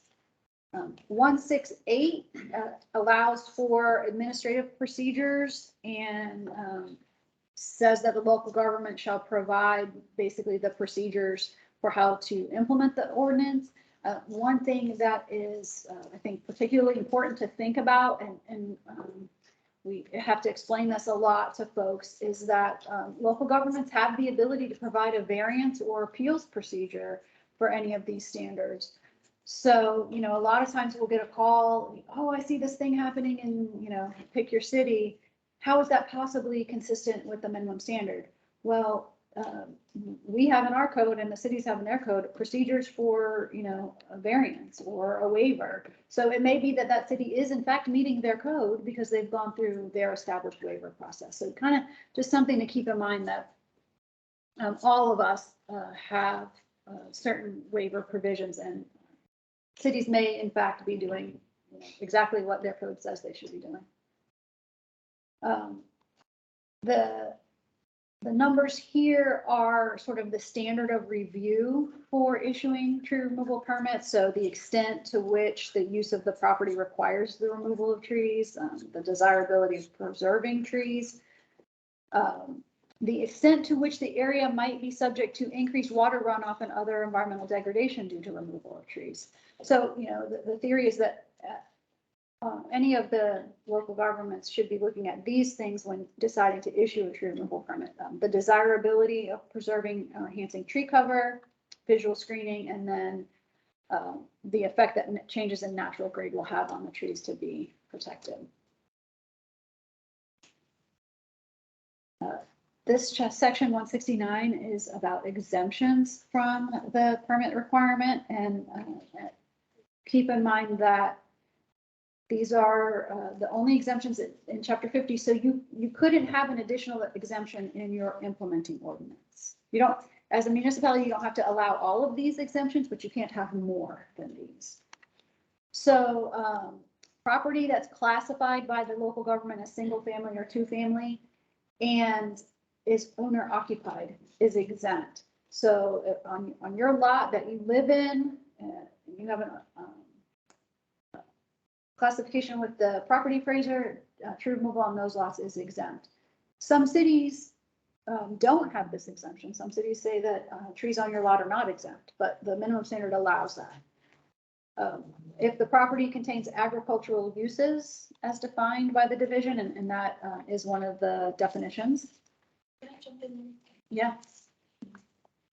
So this is an interesting loophole, I think, because we see landowners buying up property that is, may or may not be designated agricultural, but, then they put a few cows on there for a few years so they can maintain an agricultural exemption, but mostly so they can fulfill this and basically then justify clear cutting it.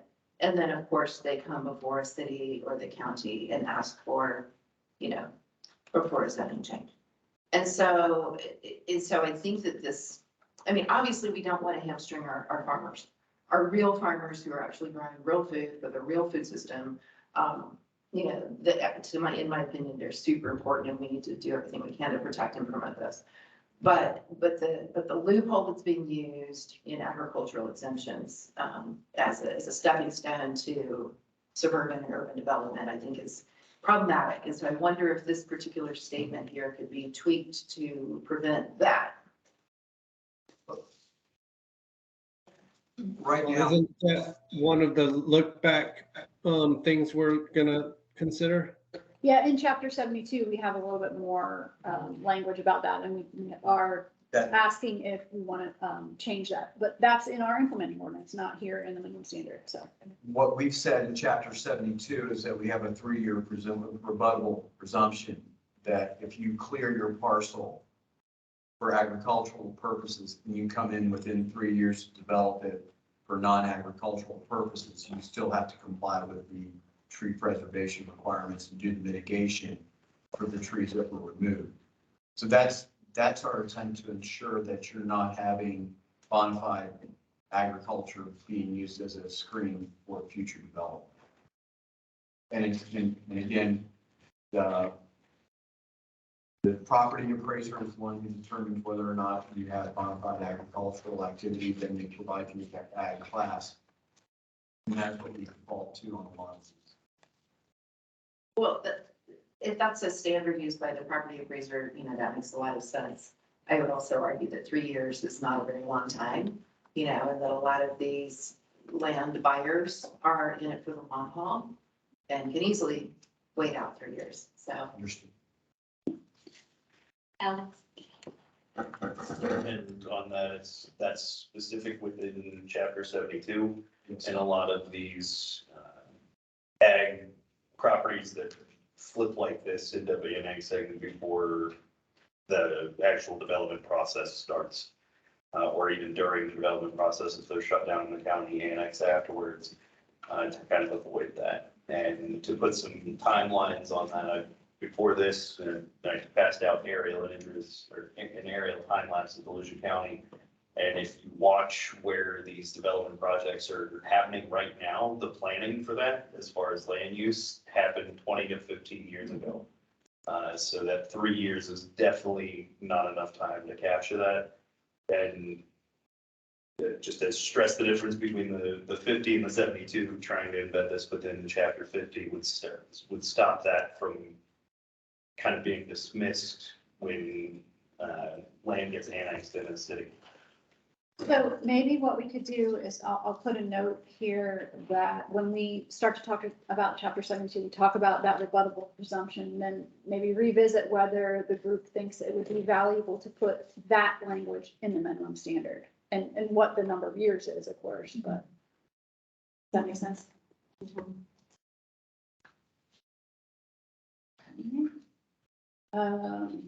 Number 3, if the property has trees that, that have been determined to be deteriorated because of all these different reasons, acts of God, etc.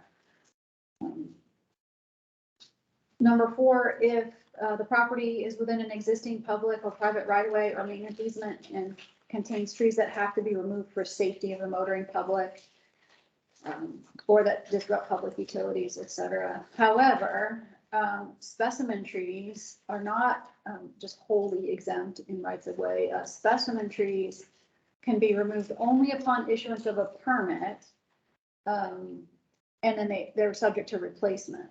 So, then number 5, if the property contains trees which are planted or grown for sale to the public, so that's intended to cover folks who are growing trees, nursery situation. And then there's a list of species that are exempted from the tree ordinance of the minimum standard. And Australian pine is here twice. Obviously, we'll clean those sorts of things up. But these are Two different species. oh, the 2. Yeah, well, so we do when we look at 72, you'll see we're just going to say Australian pine, the species, right, rather than call them out individually. So these are trees that are either nuisance trees or non-natives. Ginger and Lasada. Oh, sorry. So since changing chapter 50 is a big deal and a problem, probably what I'm going to ask is completely moot. In 72, there's a slight difference in the list of specimen and in the list of invasives. I'd love to see a couple things added to the list for discussion. I guess we'll do that in 72, but ideally, because habitat is habitat, we would have it changed in chapter 50 as well, just a thought. Yeah, and just sort of to understand a little bit about how the staff has been thinking.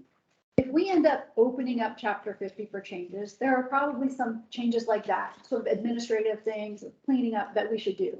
If the decision by the group is we're going to leave chapter 50 alone, then some of these things are small and we don't really necessarily care. So that's why I was thinking, as we get through chapter 72 and we say, these are the changes we want to propose, then let's look back and say, okay, how does that either require a chapter 50 change? Like we want to add an exemption, for instance. We have to change 50 if we want to add an exemption. Or, some of the sort of cleanup things, species and that kind of thing. So I think we'll kind of work forward and then backward again. And then the last exemption it says that, kind of what I said already, that the local government can delete any of these exemptions, but in no case shall they include any additional exemptions in their ordinance. Okay, ready? So 50-170 has some of the more specific tree protection rules. So A, minimum tree coverage, says that on new construction on a lot, each lot shall contain a minimum of 1 tree for every 2,500 square feet of lot area, rounded up. And that if that lot doesn't have that number of trees existing, replacement trees shall be added to get to that number. And I have a little diagram that might help in case that's not so clear. So So, for instance, minimum tree coverage, it says 1 tree per 2,500 square feet of lot area. So here's an example, on a half-acre lot, that's 21,000 square feet and some change. Divide that by 2,500, it's 8.7 trees rounded up to 9. So on that half-acre lot, at the time of development, which is really at the time of the issuance of the certificate of occupancy, there needs to be at least 9 trees on the lot. Now that's not including any replacement for trees that were removed, right? That's a separate standard. So at the end of the day, they need to have 9 trees. This is just an example of this particular development, how they met their minimum standard. This is not, or the minimum tree coverage is not a half-acre lot, but so again, if that lot does not have sufficient number, then they would have to plant to meet that number. Everybody good on that? I have a question. When you're looking at subdivision review, I think this calculation in practice is run as the subdivision number, meaning that you have buffer areas and things like that. But this says each lot. It is each lot. At the end of the subdivision review, and you came up with 30 new lots, each lot has to meet the 1 per 2,500 on its own, irrespective of what may be in some, tree preservation area. Bob? So let me just ask a question. Is this one of the places where even the minimum standards wouldn't allow additional clustering? Because you have to end up with this many trees for the LID? Well, but the lot would be smaller, so the requirement would be fewer. But yeah, maybe it would. Bill makes a good point. Sorry, go ahead. I'm sorry, Bob had wanted, Oh, I'm and then Bill didn't hear me say that, but yeah, Bob and then Wendy. Yeah, I just wanted to make a point that as we talk about this and this minimum, there are best practices as far as how close trees should be planted, either to structures or to each other. And when you look at this requirement and you add, say, a lot where many trees were taken out, so now the requirement is beyond the 1 per 2,500, you can't meet best practices in planting those trees, and all the ordinance does at that point is create an economic burden. Keith, I think we're at $56, I think it is 56 per cross-sectional inch that has to be paid to the county based on these additional trees that were taken out. So we're really not accomplishing anything as far as enhancing, again, I go back to my initial point, enhancing that community that we're trying to create. All we're doing is adding burden. This area, I think, needs a lot of thinking and consideration, and probably warrants, a change in chapter 50. I was gonna sort of pile on both Bob's and Bill's comments here from both a scientific perspective and a practical perspective. So single trees, I'm gonna say something slightly hippy-dippy here, and I'm sorry, I actually kind of believe this. Trees are very social species. They are creatures, and they don't like to live alone. They don't do well alone. And so we've just seen it after the hurricane, single trees standing alone are more likely to tip over, get blown over than a grove of trees, just in terms of wind shear and all that. So, when we see areas where there's just, a single tree planted here and there, they don't do well. So it does serve the tree and the ecosystem better when you plant them in clusters, when you plant them in groves. And Bob and I were talking about this before the meeting started. So it does seem like it would make more sense to have this kind of be a site-wide standard rather than a lot size standard. And then the other point was going to be this more practical, coming from a neighborhood that, followed the ordinance and, put one street tree in front of each house and one tree right in front of each house, whatever. it's really problematic. First of all, you don't want to put live oaks in a 5-foot right of way. That makes no sense whatsoever. You're popping up sidewalks, popping up the street. None of this makes sense. You have to prune them in unnatural ways to allow for clearance for garbage trucks and emergency vehicles.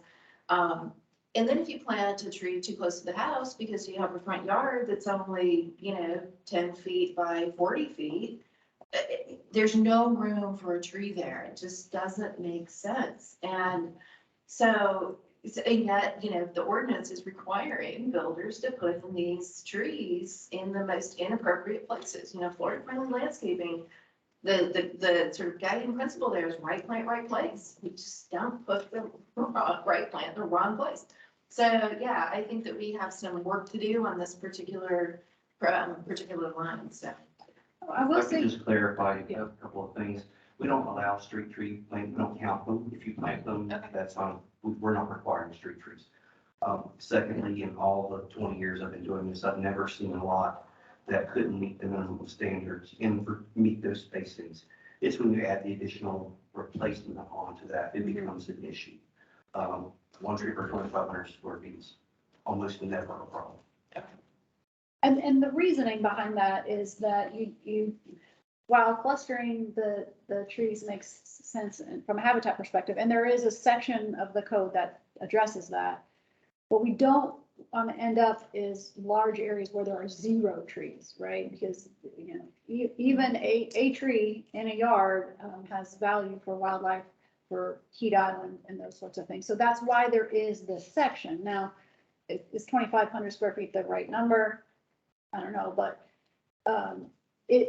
what Bob was saying is, okay, so if I have to plant 4 trees on my lot to meet the 1 per 2,500, and I've removed 10 trees that have to be replaced, that replacement gets burdensome in terms of having enough space for it. There is, in chapter 72, there is a way to, instead of plant those trees, you can pay into the tree fund. Even better, there's an incentive to preserve trees on the lot, because those trees can count toward replacement if you preserve them. So there's sort of, there are options for tree removal and replacement outside of this minimum.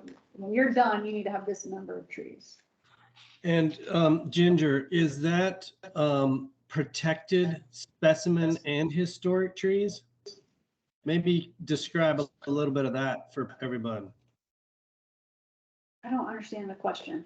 He's asking about if you're having to protect, in other words, if you protect a tree on the lot, does that count towards it? Yes. So the 1 per 25 is better if it's existing trees that were protected. If not, you can plant to meet the requirement. In terms of subdivisions, in the county at least, we're not approving new subdivision lots that have historic trees on them. That is problematic for the future homeowner. So we're requiring those subdivisions to be designed in a way that the historic trees are on common property or in tracts, not on new residential lots. Does that answer your question? No, really, I was talking about, the categories of trees that we identify and then start talking about removing. And protected trees are typically from 6 to specimens. Specimens are from whatever they are, usually 12 to or 14 to 36, and then historics are above. Yeah. So when you get into having to replace trees, that applies to protected trees too, right? The smaller ones? Yeah, so the 1 tree per 2,500 square feet has to be a tree, which meets our definition 6 inches DBH, or, no, sorry, has to meet the replacement size. So the 2 inches, anything over that can count as the 1 per 2,500. You Gotcha. only have to replace trees if you remove them if they're over 6 inches. Yes. More confusing. Thank you. If I'm not mistaken, the only trees over 6 inches that can be counted towards replacement are those trees that you save within the building envelope of the lot, not the entire lot. And I would So- suggest we save that conversation for when we get to 72, because that's definitely a county thing, not a minimum standard thing, and there's some nuance there. So, but in this case, to beat the 1 per 2,500, it's a tree that's at least 2 inches. 2-inch caliper is 6 feet tall. Yeah. Issues. Still pondering your remark earlier. I know I'm looking at you, but I'm just processing. Can you explain to me, a non-forester, I have heard from engineers across the spectrum of sometimes impervious surface is too close to a tree, so it is treated as dead. What is the rule for that? Impervious surface too close to a tree. I would say that, we subscribe to ISA standards that, if you're impacting more than 25 to 30% of the root zone, then you're having a negative impact on the tree's health, and we consider that a removal. Not necessarily that it's too close. We're looking at, root zone capacity, how much of that root zone have you? So if it's, 70% of the root zone is still there, we consider it, saved. If it's 50% of the root zone has been removed by whatever structure or roadway or improvement, then, you have to replace it. So it wouldn't necessarily be triggered if you put a 5-foot sidewalk 5 feet off of the tree.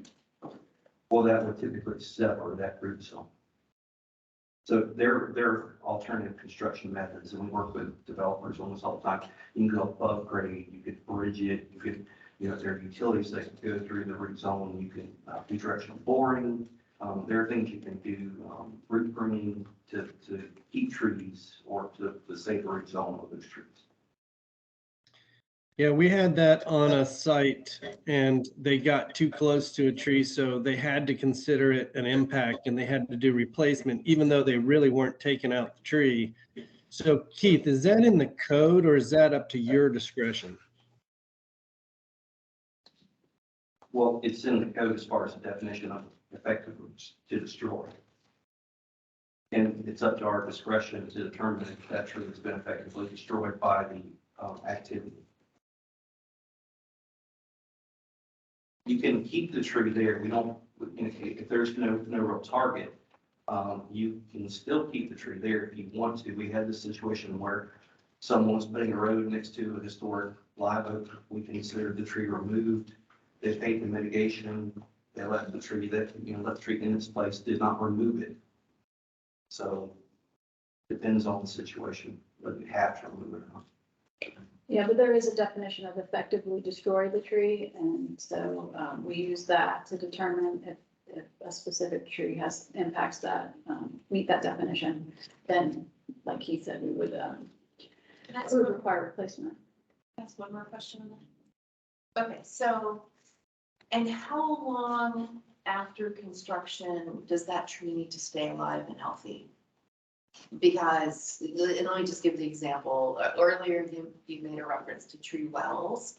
And if we just passed some language a little earlier about, changing the natural grade of the area, and that's impact on the tree. So, let's say that 20 years ago, a tree well was created as, houses were built up around a historic tree. And the historic tree has been declining in health substantially since then. Let's say 2 back-to-back hurricanes hit and that tree well fills with water, holds standing water for, I don't know, say 70 days, inundating the roots, and then the tree dies. So is 20 years, beyond the statute of limitations for just a hypothetical? Yeah, we probably would require replacement for that tree. Acts of God or, environmental, issues, tree blows over tree, gets hit by lightning, struck by lightning.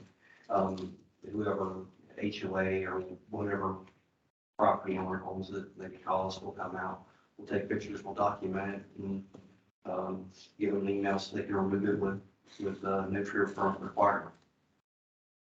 Typically the definition of effectively destroyed says you cause the tree to go into a period of decline for 2 years.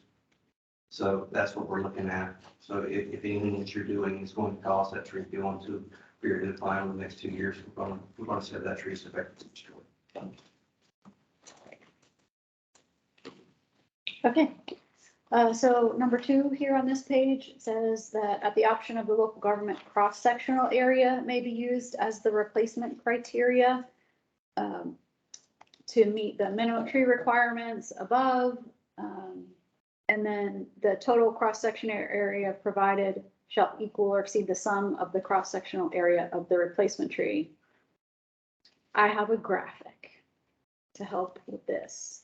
So, well, Keith has a graphic, but I'm going to show you.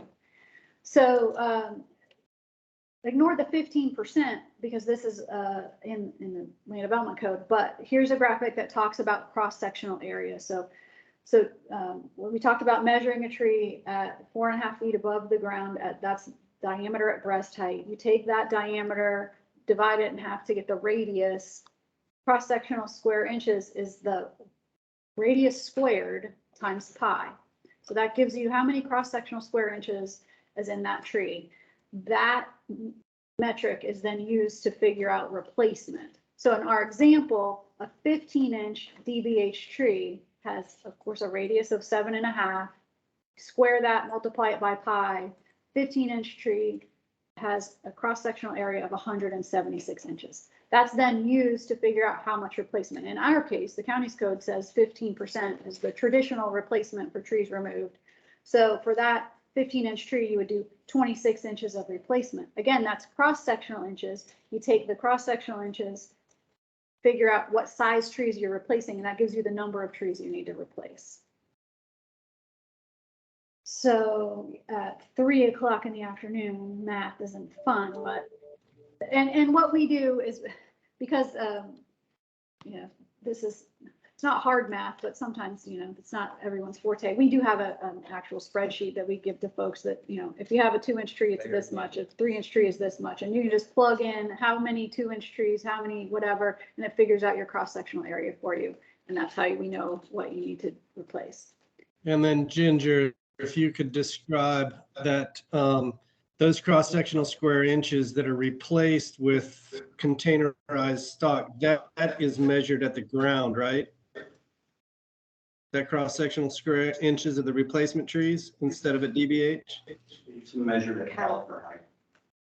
Which is what? It's like 6 inches. 6 inches above the ground of the pot. From the soil. Bob, did you have a question? Yeah, I'm confused. Replacement stock isn't measured at DBH, it's measured 6 inches off the base. Up until you get to a certain size, and then it goes back to DBH. That's why we typically say that 2 to 5.9 inches. So if I'm replacing a tree that's 6 inches in diameter at DBH, do I get credit for its base? Yes, you can. I mean, I can measure that tree 6 inches off the grade. Yes. I'm not sure my engineer knows that. You're talking about the small stuff that you can use for credit? Yeah. Yeah, right. And if I'm understanding correctly, that replacement tree that I buy and bring out, I get to use a 6-inch tree at DBH. I get to use the cross-sectional area of that tree 6 inches from grade. Caliper. But most of the time when you get nursery stock, it's measured at caliper. It's not measured at DBH. So if you buy a 6-inch tree from the nursery, they're talking about 6 caliper inches. They're not talking about 6 DBH. Right. A 6-inch DBH tree is probably a 9 or 10-inch caliper tree. And you're talking about something you probably got to bring in. Yeah, you'd need a crane. Yeah. A 200-gallon, 300-gallon. Well, I guess that's where I was going with you know, the previous example, just for the benefit of the committee, is that one tree, the tree that you took down that was 15 inches in diameter, you're looking at a 6-inch replacement stock, okay, to meet the 15% requirement, which is essentially about a $4,000 tree planted today. You can plant multiple trees, so if you have.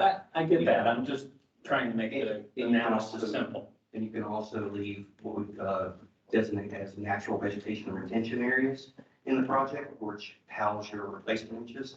So, you know, the larger natural vegetation retention area you have, the less amount of replacement or zero replacement you have. Yeah, that's true. I mean, you can work around that and possibly, use all your existing stock to meet the requirement. But if you don't have the existing stock, then that one tree being removed, to replace it, you're looking at somewhere around $4,000 or $5,000. Yeah, and that's your incentive to leave large blocks of trees like Wendy had requested. Okay, so then, item 3 here just says that trees that are removed shall be replaced in a manner determined by the local government. So the example we just looked at is 15%. That's our manner that we've determined. Other local governments may have a different replacement requirement. Then specimen tree protection. So it says the local government shall provide for the protection of specimen trees. And then there's a table that says what percentage of specimen trees would need to be retained based on how many are on site. With the theory being the more specimen trees your site has, the less percentage of them you have to save. So if you have a site that has very few specimen trees, you have to save all or most of them. And if you have a site that has a lot, then you get to where you have to either do 50% or 4 specimen trees per acre. I have a question. Yeah. If it is an uneven number, do you round down or up? Yeah, we round up.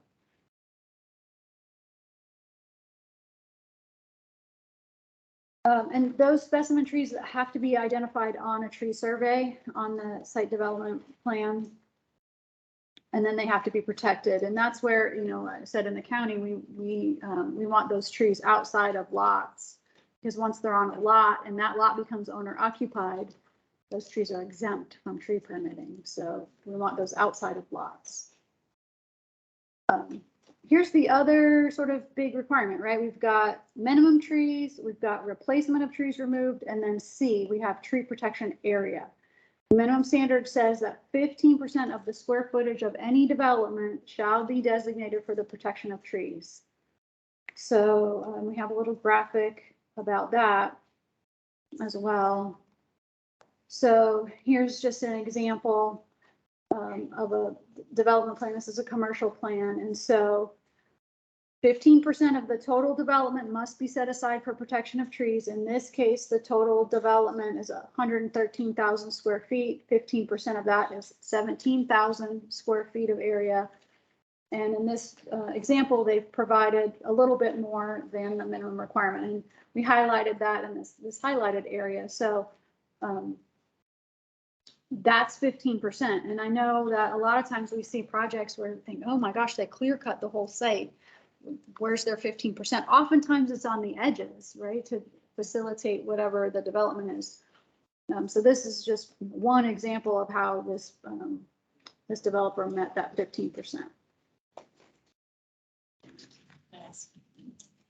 So when there are buffers or setback requirements, and those perimeters, those count towards tree preservation. Is that true in the cities as well? And it does not include like stormwater ponds. Correct. But it does include the perimeters, buffers. Yes, they can coincide. Okay. And it can use landscape buffers, wetland buffers. Okay. In those vegetated areas. Now let me add another thing. So when we get down in the weeds on LID and all the places in the code where we want to start putting in LID, we might be suggesting that stormwater ponds include tree plantings. And so can we then anticipate that we will want to soften that prohibition of including stormwater infrastructure and be able to say, yeah, if you're going to put some bald cypress in, on your stormwater banks, then you can count that towards your tree preservation. I mean, see where I'm going with that? I think you would use that account towards your minimum standards and making a replacement, but not a tree preservation area. But you could use those plantings for those types of issues. You need additional replacement or what have you. And it might depend too on what the maintenance requirements are. So we wouldn't want the tree preservation area to be, if the stormwater pond was planted, but the expectation was that every 5 years that those trees are removed for maintenance or whatever that is, then we wouldn't want that to count as tree preservation.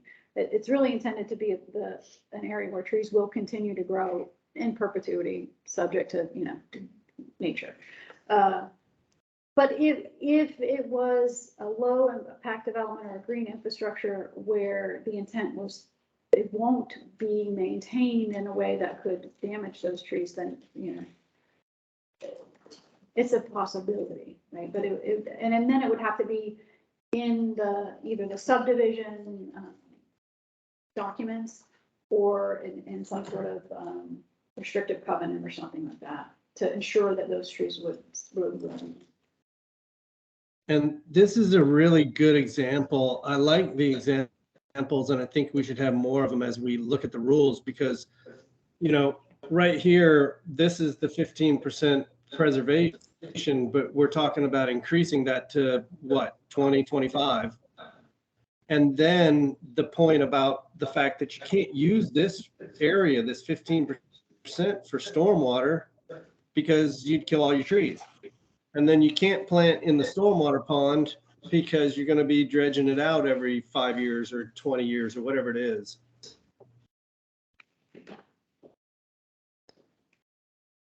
Jessica had a question. So just a comment on that to build off of Bill's. What I think we've seen recently, and I've seen on a few projects, is where they have the capability to do dry ponds. They have just been building up berms around historic trees within that area. So that the historic trees can remain within the dry pond. So it's a unique. Yeah, that would have to be on the sand hill on the west side of the county because in order to have a dry pond in the east side of the county, you have to build the side up. Yeah. Well, the Run Run headquarters is east side, and they did that on that side very successfully.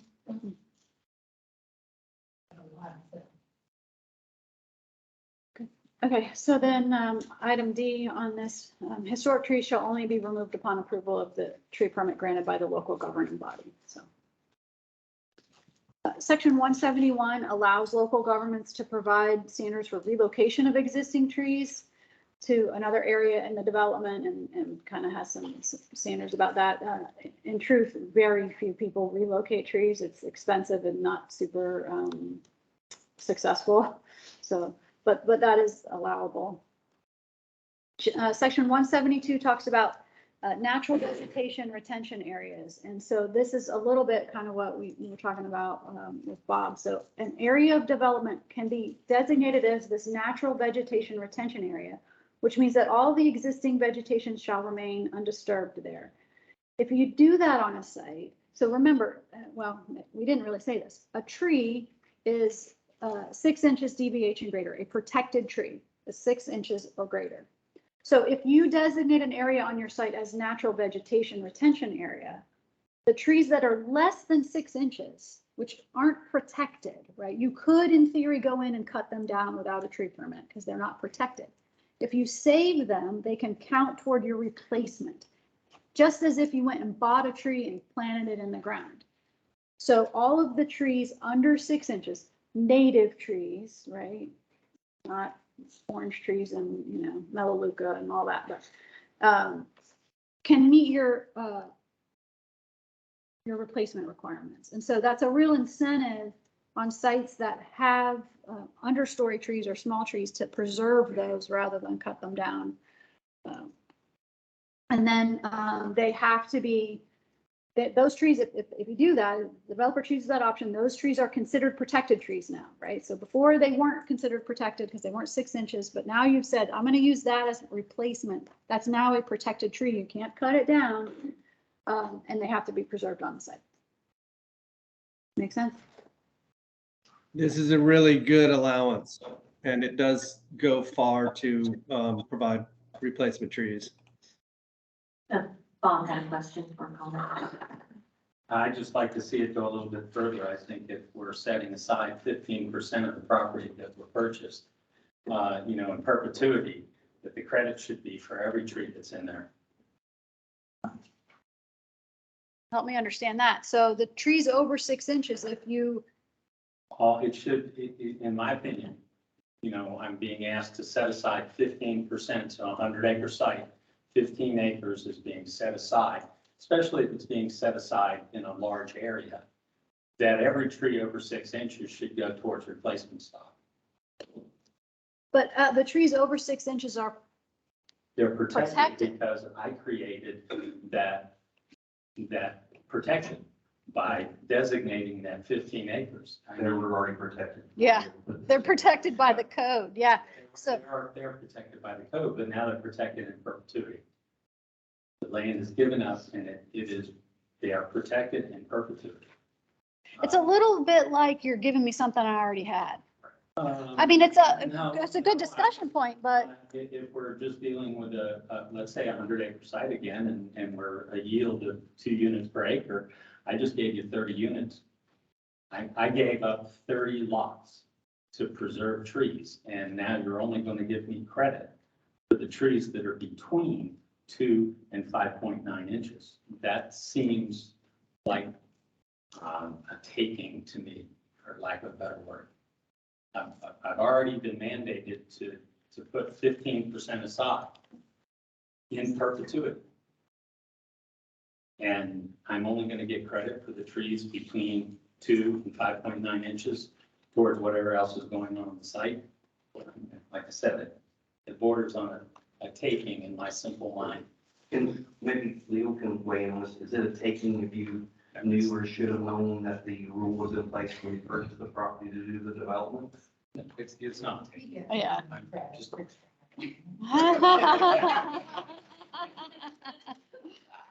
Well, it ends up being on somebody's lot, I said it was a taking. like that. Like he's saying though, like that 15 acres, let's instead assume that part of that area would end up being residential lots. That ends up being an exempt tree down the road. I can kind of see where he's coming from a little bit, because those trees over 6 inches are no longer exempt. Becomes on somebody's lot. There would be exempt from the lot because the lot be owner occupied and those trees would be exempt. Right, but that area that he set aside, it's not gonna be part of the lot. And those trees that are already over 6 inches are protected anyway. Yeah. Let's clarify, what we're talking about is that before a land has value of being a subdivision, part of the analysis you have to come in with, and that's why you hire Bill Lights and that's why you hire engineers and everything else, is to come in and basically identify those areas so that you can get the credits for it. I mean, in this particular situation, we have a requirement for protection and preservation of a certain percentage of your specimen trees. This natural preserve area that we're asking you for, we're giving you credit for those trees that are under 6 inches to meet that replacement requirement. So that's where the lift comes up from that perspective towards the developer, in that it makes it easier and that we don't have to worry about replacement trees or payment into the tree replacement fund. And the whole other aspect of it is it puts in place a minimum standard that we already know needs to be in place to protect those areas so they will be excluded from a single family lot, which is exempt. So therefore, it's laying the foundation for future development. So as we start getting into the issues that Wendy and Bill brought up about the size of the lots and the appropriate trees in the appropriate locations, we are doing our balancing act of allowing for development of the site, but still providing for the protection of those critical areas where the more dense vegetated areas are. So that's, again, in the whole balance aspect of it, we're looking at it prior to it being made into a marketable development. What can we do beforehand to make sure that the product that comes out of it is minimize the impact on the environment? Does that make sense? Yeah, it certainly does, but I, think it's a moot point when the property is put into a preservation area for perpetuity. That's the difference. There is no need to protect anything anymore. It is protected by its natural resource designation. So we'll have to agree to disagree on that. Well, I will say this, that most of the time, there's not a conservation easement on those tree areas, right? So they might be in a common area of a subdivision, but there's not some legal mechanism that says it's, you know, it's in a conservation easement or whatever. So, but the trees are still protected because any tree over 6 inches that's removed needs a permit, right? So, but you could get a permit, you know, down the road, I want to build a, you know, whatever, a sidewalk or a, you know, playground or whatever.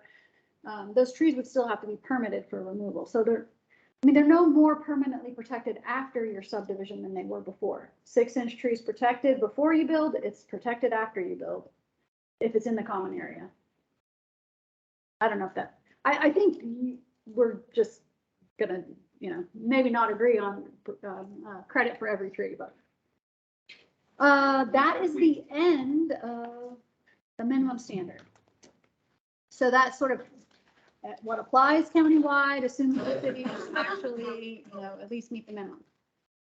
Can you tell me, we're at 3:30, we're meeting till 4, you want to just dive into chapter 72? Yeah, what's this group feel? Must be a head shaking. Let's keep going. Okay, so I'm going to start with. Oh, real quick, I think, no. Oh, sorry. No. Did you do that one? I did. That's Sweet.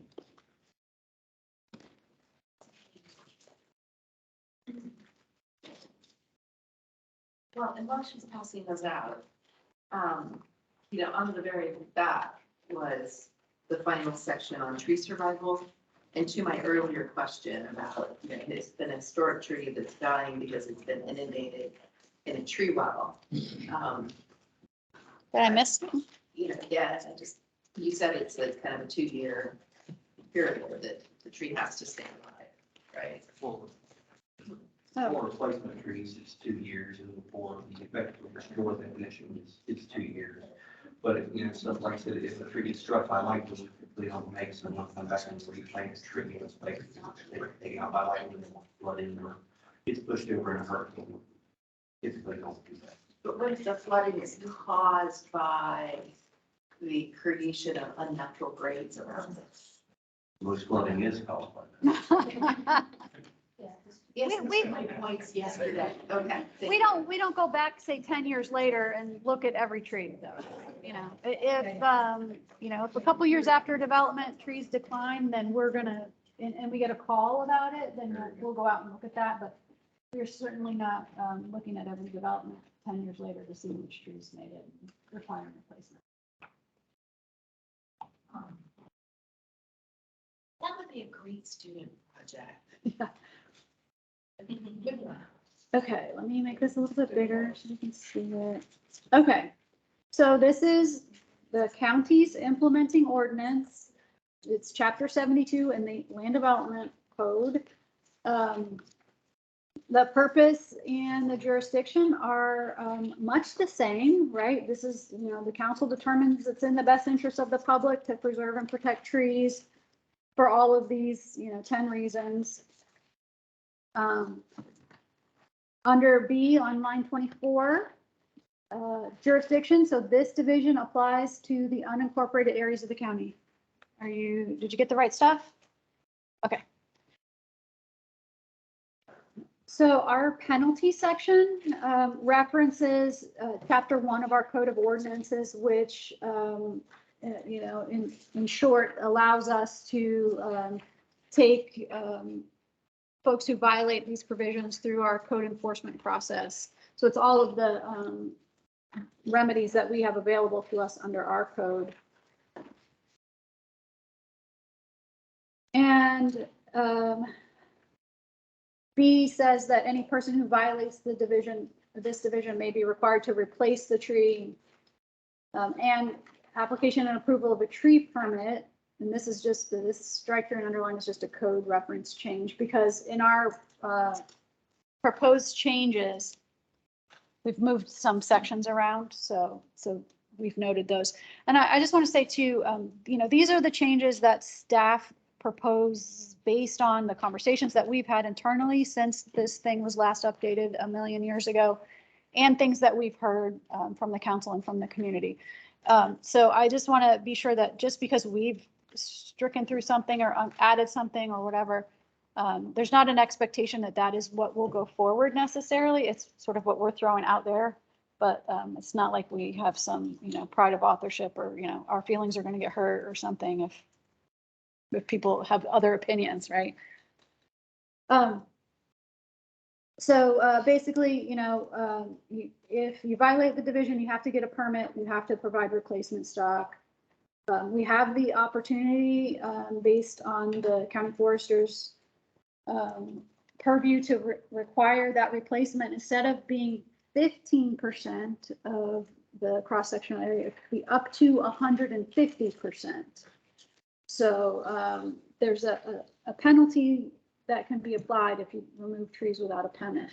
It's rare that we have asked for 150% tree replacement. That's typically only been when it's sort of a blatant violation of the ordinance. Like you asked us if you could do it, we said no, you did it anyway kind of situation, but that option exists.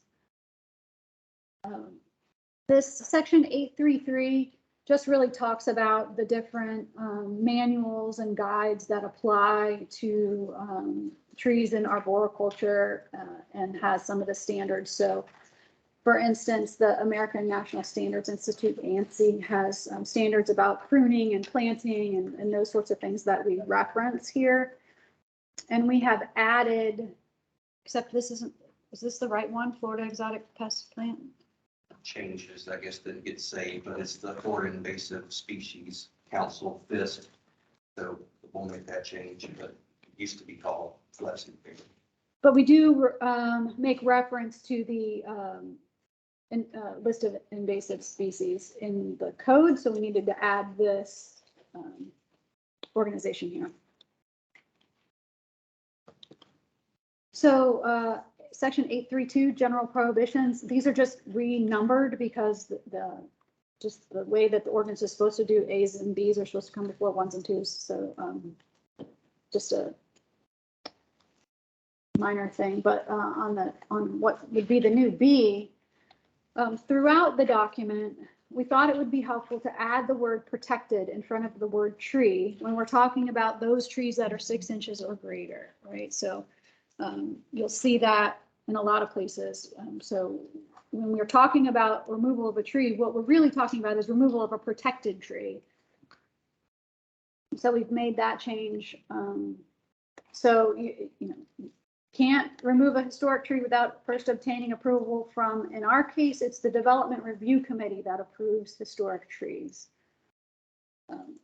B, removal of any protected tree without first obtaining a tree removal permit is prohibited. C, and we talked a little bit about this, encroachment or excavation or change of the grade within the drip line of a protected tree is prohibited unless it can be demonstrated to the county forester that the activity will not negatively impact that tree. Land clearing or operation of heavy equipment within the vicinity of the protected tree is prohibited. And we do require that a protective barrier be installed around trees on construction sites, trees that are intended to be preserved. And then there are some tree protection provisions later on in the code, and we'll talk about those. Also prohibited is storage of materials and equipment within the drip line of a tree.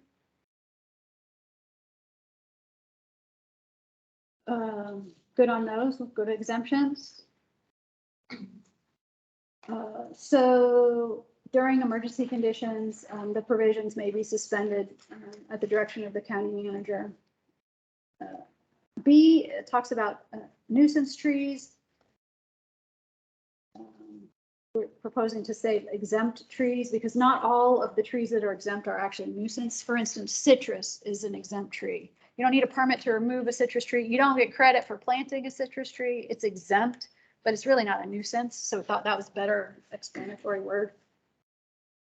But those trees as defined in the definition section are completely exempt from all the tree permit requirements. Also exempt are deteriorated trees, which are also defined in the code.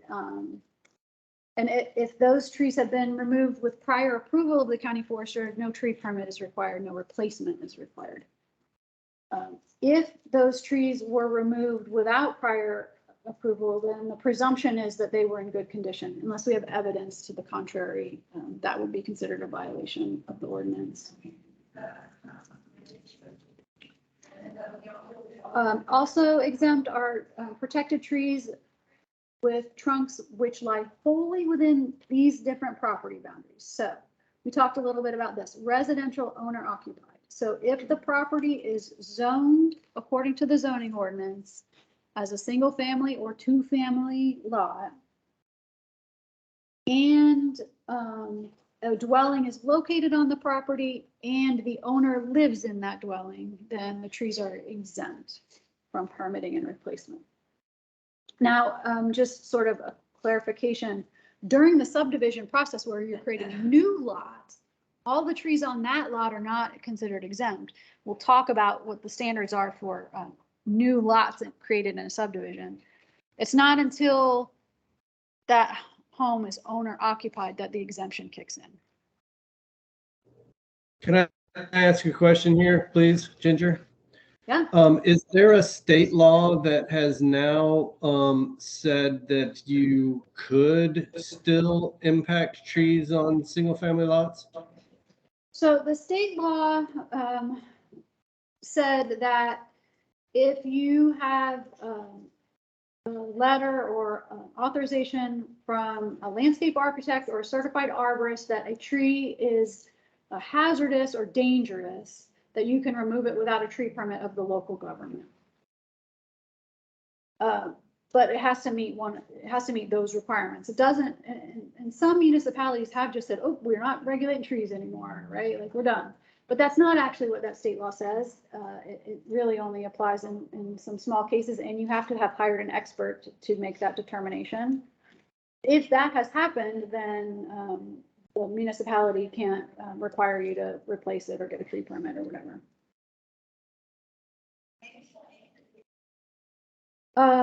The line 82 here, it says historic trees on residential owner occupied property are exempt from the requirement of this division. And I have a bullet here just to call this out, because there has been a lot of discussion about whether or not historic trees should be exempt on owner occupied lots. And here's sort of the argument, and we've had this happen. So if you're building a house on a lot, let's say it's not a new subdivision, it's a vested lot, and you're coming in to build a house on it and there's a historic tree. It's not owner occupied. That historic tree is protected. You have to go through the process. Used to be county council, now it's the DRC, to remove that tree.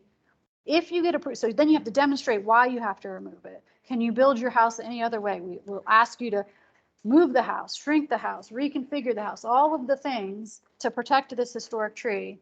If in fact you can't protect it, you go to the DRC, they determine that there's nothing else you can do. You can get a permit to remove the tree. You have to provide the replacement, but the day you move in, that tree would have been exempt. So we've had folks who've had to go through the process. Replacement on a historic tree is not cheap. And then they are saying, well, why is it now going to be exempt once I move in? So there's been some discussion about, should we remove that exemption? Should historic trees, regardless of where they are, be protected?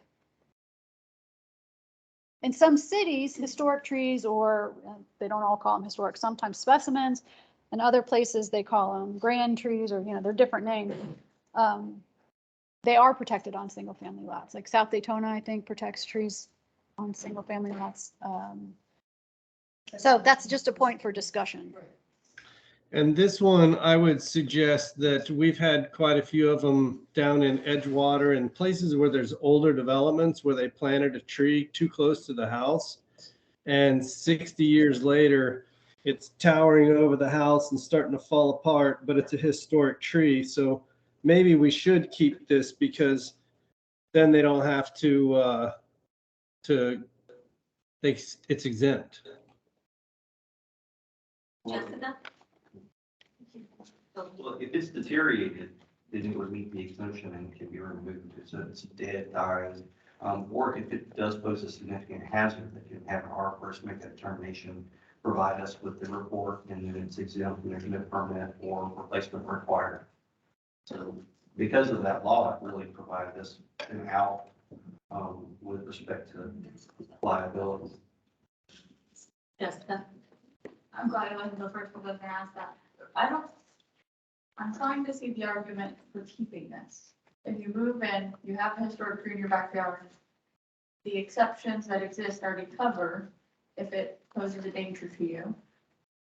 What is the situation where we want an owner to remove a historic tree just because they feel like it?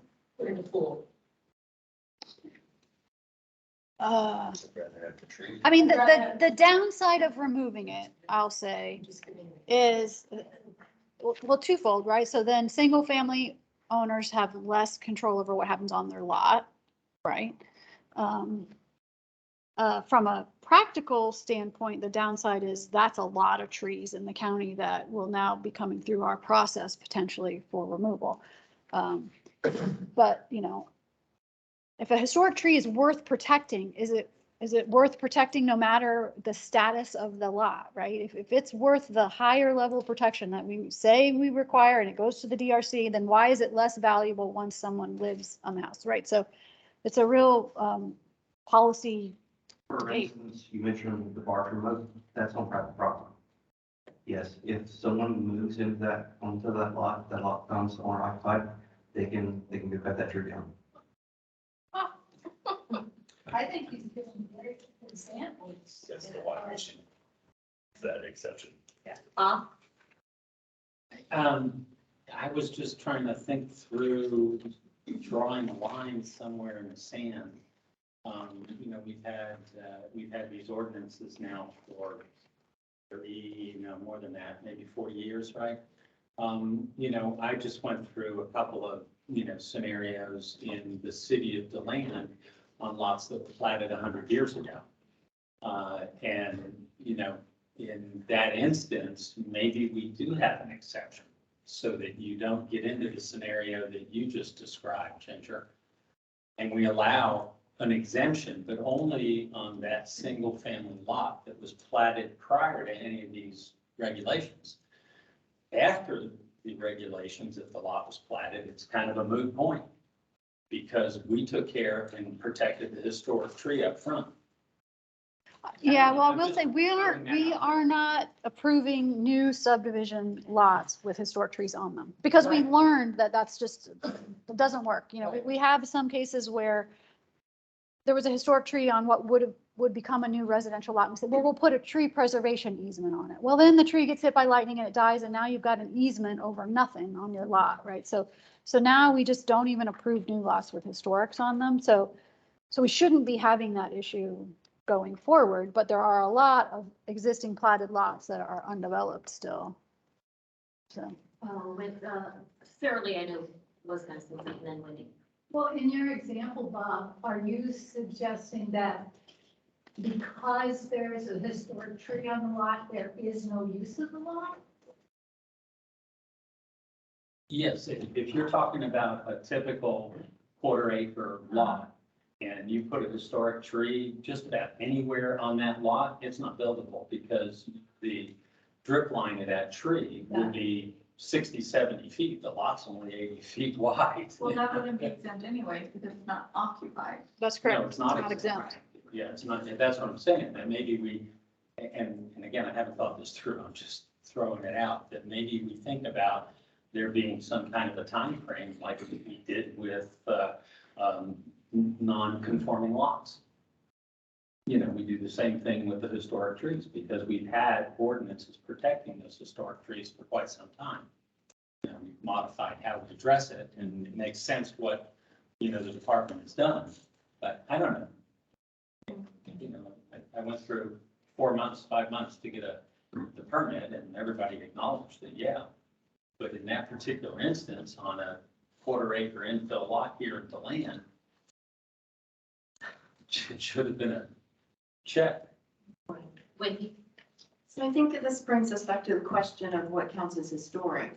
And, how old does it have to be historic? And what if it was not historic when the lot was first built and occupied, but it has continued to grow for another 50, 60, 70 years and has become historic in size. And so is it protected after it achieves that historic status, or is it only protected if it was historic before the lot was bought, sold, built, whatever? And so that, I mean, there's a lot of nuance here, but I think that, I think my parents live on 3 acres and, and they took down what I would call a historic tree. And I came over one day, I'm like, where did that tree go? Lost my cool with my dad, but he was like, and he said, I'm not even sure that's legal. And I went and I looked and I'm like, oh, yeah, you could do that. So, it's true. It happens. And I'm sorry, I just confessed. Counted on my dad. It was exempt, it's fine, there's no. It was, but should it be? Question is, would you have turned them in?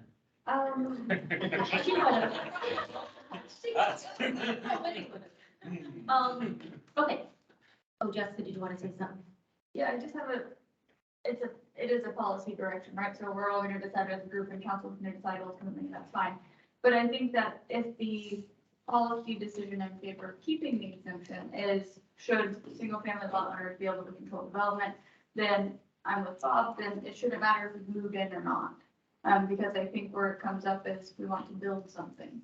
And so I just think that regardless how it's worded right now, doesn't make sense. And where we go from there. The way it's worded now does not make sense? Okay, understood. So, okay, 3:49, 11 minutes, you guys know me, make sure we're on time here. But let's talk process. So, if you feel too rushed, we can put this on the next agenda to make determinations, I think both on the definition and item by item. The other thing I think it could help us, everyone go back, take this time to read through right where you think you want to see changes. And when we come back, we bring them up and deal with them one at a time. Someone makes a motion for one way or the other, we have discussion, and then we just vote. The other thing, Jessica mentioned, I've had this written. What data sets do you want to see to make good decisions? I think if we could, as Jessica mentioned, get that before and review it before, so that we're not saying at the next one, I want to see more and more, and then we keep going one way. Are you comfortable now making any motion or determination on this owner occupied historical tree, or would you like to wait till next time? And so if someone wants to make a motion either way. I'm not making motions, but I have a question. What we did for the subcommittees for the Affordable Housing and Development Regulations Committee is we gave ourselves deadlines. Because if we all come back with our own markups and we haven't reviewed everyone else's markups and sample and put them all together for us, not gonna be 3 hours next time either. I suggest for group discussion, if we can get this in Word and make track changes and provide them to the county by a certain date. And then that can be compiled and shared with the whole team, so that when we get back, they've already. Yeah, that's a great idea. Great idea. Okay. Let's go in that, let's go that way. What would be a reasonable, our next meeting, have we not set it yet? We do have it, January 4th.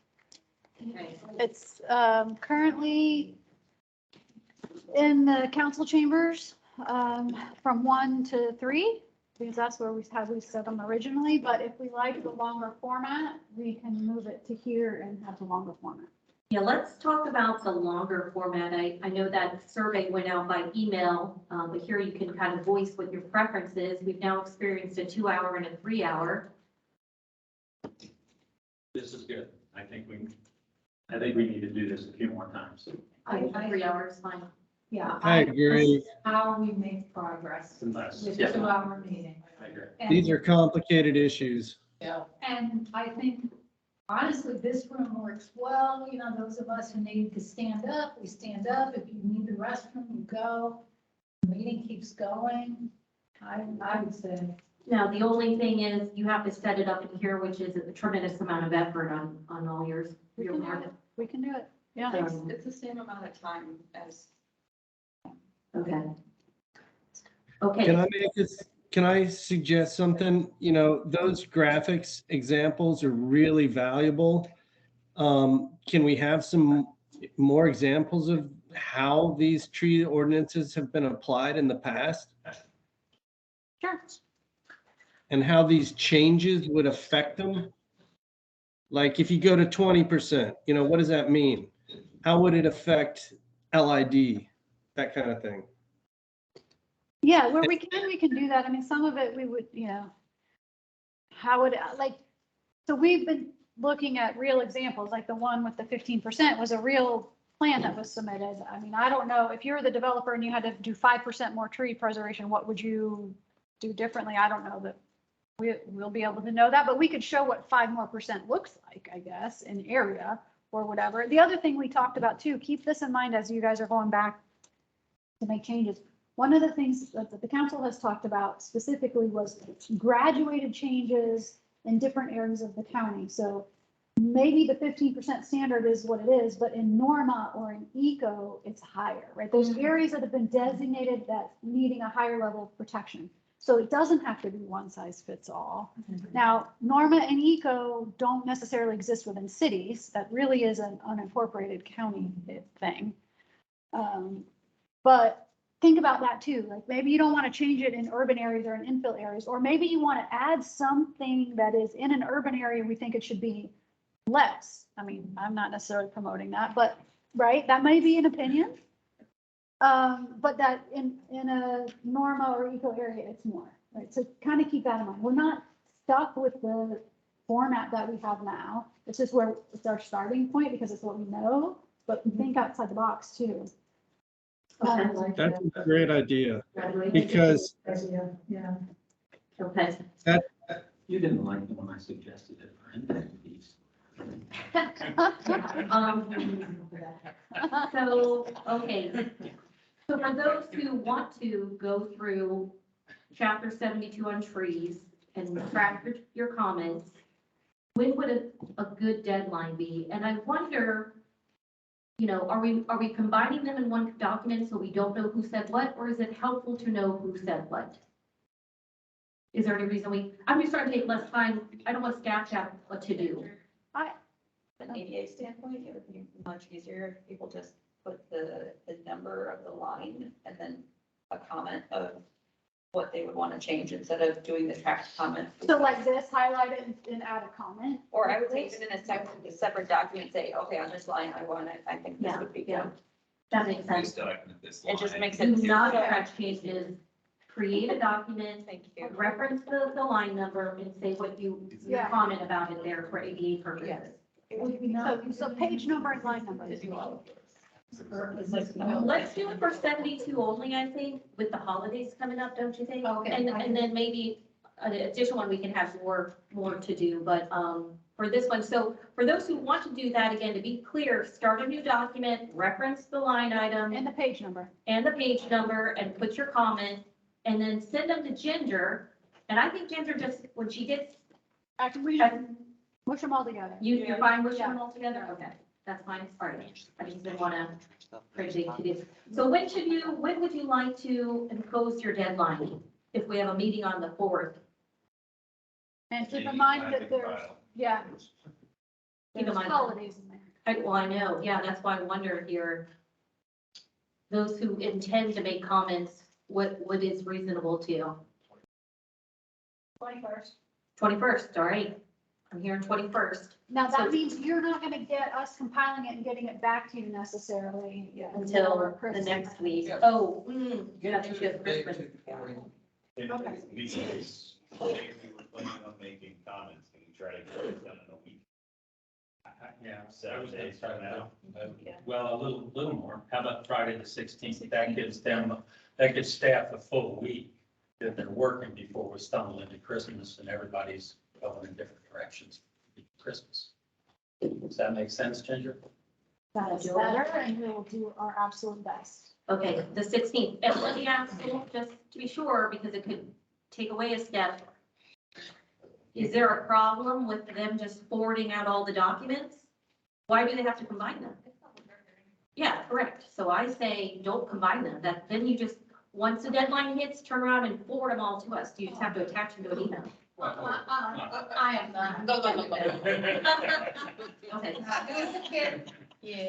Literally my eyes. Okay. All right, so that is, then it is back to mesh But again. what will make it easier is if, what I won't do is then go through and do track changes. I'll just say, by page, I got this comment, this comment, this comment, this comment, right? So Yes, everybody's yes, fine. comment, but it won't be track changed. Right. Yeah. Yeah. And then would we start at the beginning and go through kind of like we've been doing? And Yeah. we have those comments in front of us. Yeah, we will. Yeah, that's what I think we should do. Alex? So 2 questions, for data sets, if we can get a list of common or rare and desirable trees in Volusia County, with some age ranges and sizes Yep. associated with that, that would be really helpful for the historic tree dive in. And relating to Eco and NERMA there, does annexations affect the overlay? Yes. Okay. Bob? Yeah, I don't think, Alex, the detail is as important on the historic trees as it is on identifying specimen trees. Historics, I mean, it's part of it, but most of the historic trees, like we were saying earlier, they're 200, 300, 400 years old, and on up. When we start looking at the specimen trees, we're looking at trees that typically don't even have 100-year lifespan. Yeah, so we'll do that. We'll give you the common trees, the trees that are in the ordinance now, the trees that we're proposing, what is their typical, right? Very site specific, but the typical lifespan, size ranges, et cetera. We can certainly do that. Okay. Anything else I didn't hear anything else that you needed. Yeah, did anyone else top of mind have something we wanted? Oh, go ahead, Ginger. No, I was just gonna say, when you send your comments, if as you're going through, you think, oh, I'd really like to know this XYZ thing. Yeah. Send that too, like, I'd really like to know this. See if we can't provide that. Okay, and we did agree on the 16th to get to Ginger. What are we saying? Close the business, 5 o'clock? The 16th, all agree? Okay. Great. Sounds good. So we'll change our meeting to be in here for 3 hours on the 4th. Yes, correct. 1 to 4. All right. 1 minute to spare. Have your sheets and you're willing to provide the information so that we know the diversity of our boards. That would be wonderful. You can just leave it on the table. I'll grab it. I appreciate you guys. Thank you all. So much time. The meeting is adjourned. Thank you. Bye, Bill. Bye. Can you send me one of those sheets for me to fill out? Oh, thank you. Yeah, can you stop recording it? The diversity, once you just send one of the sheets. Yeah, or I'll just get them at the next meeting. Yeah, stop recording. Okay. Thank you. Bye-bye.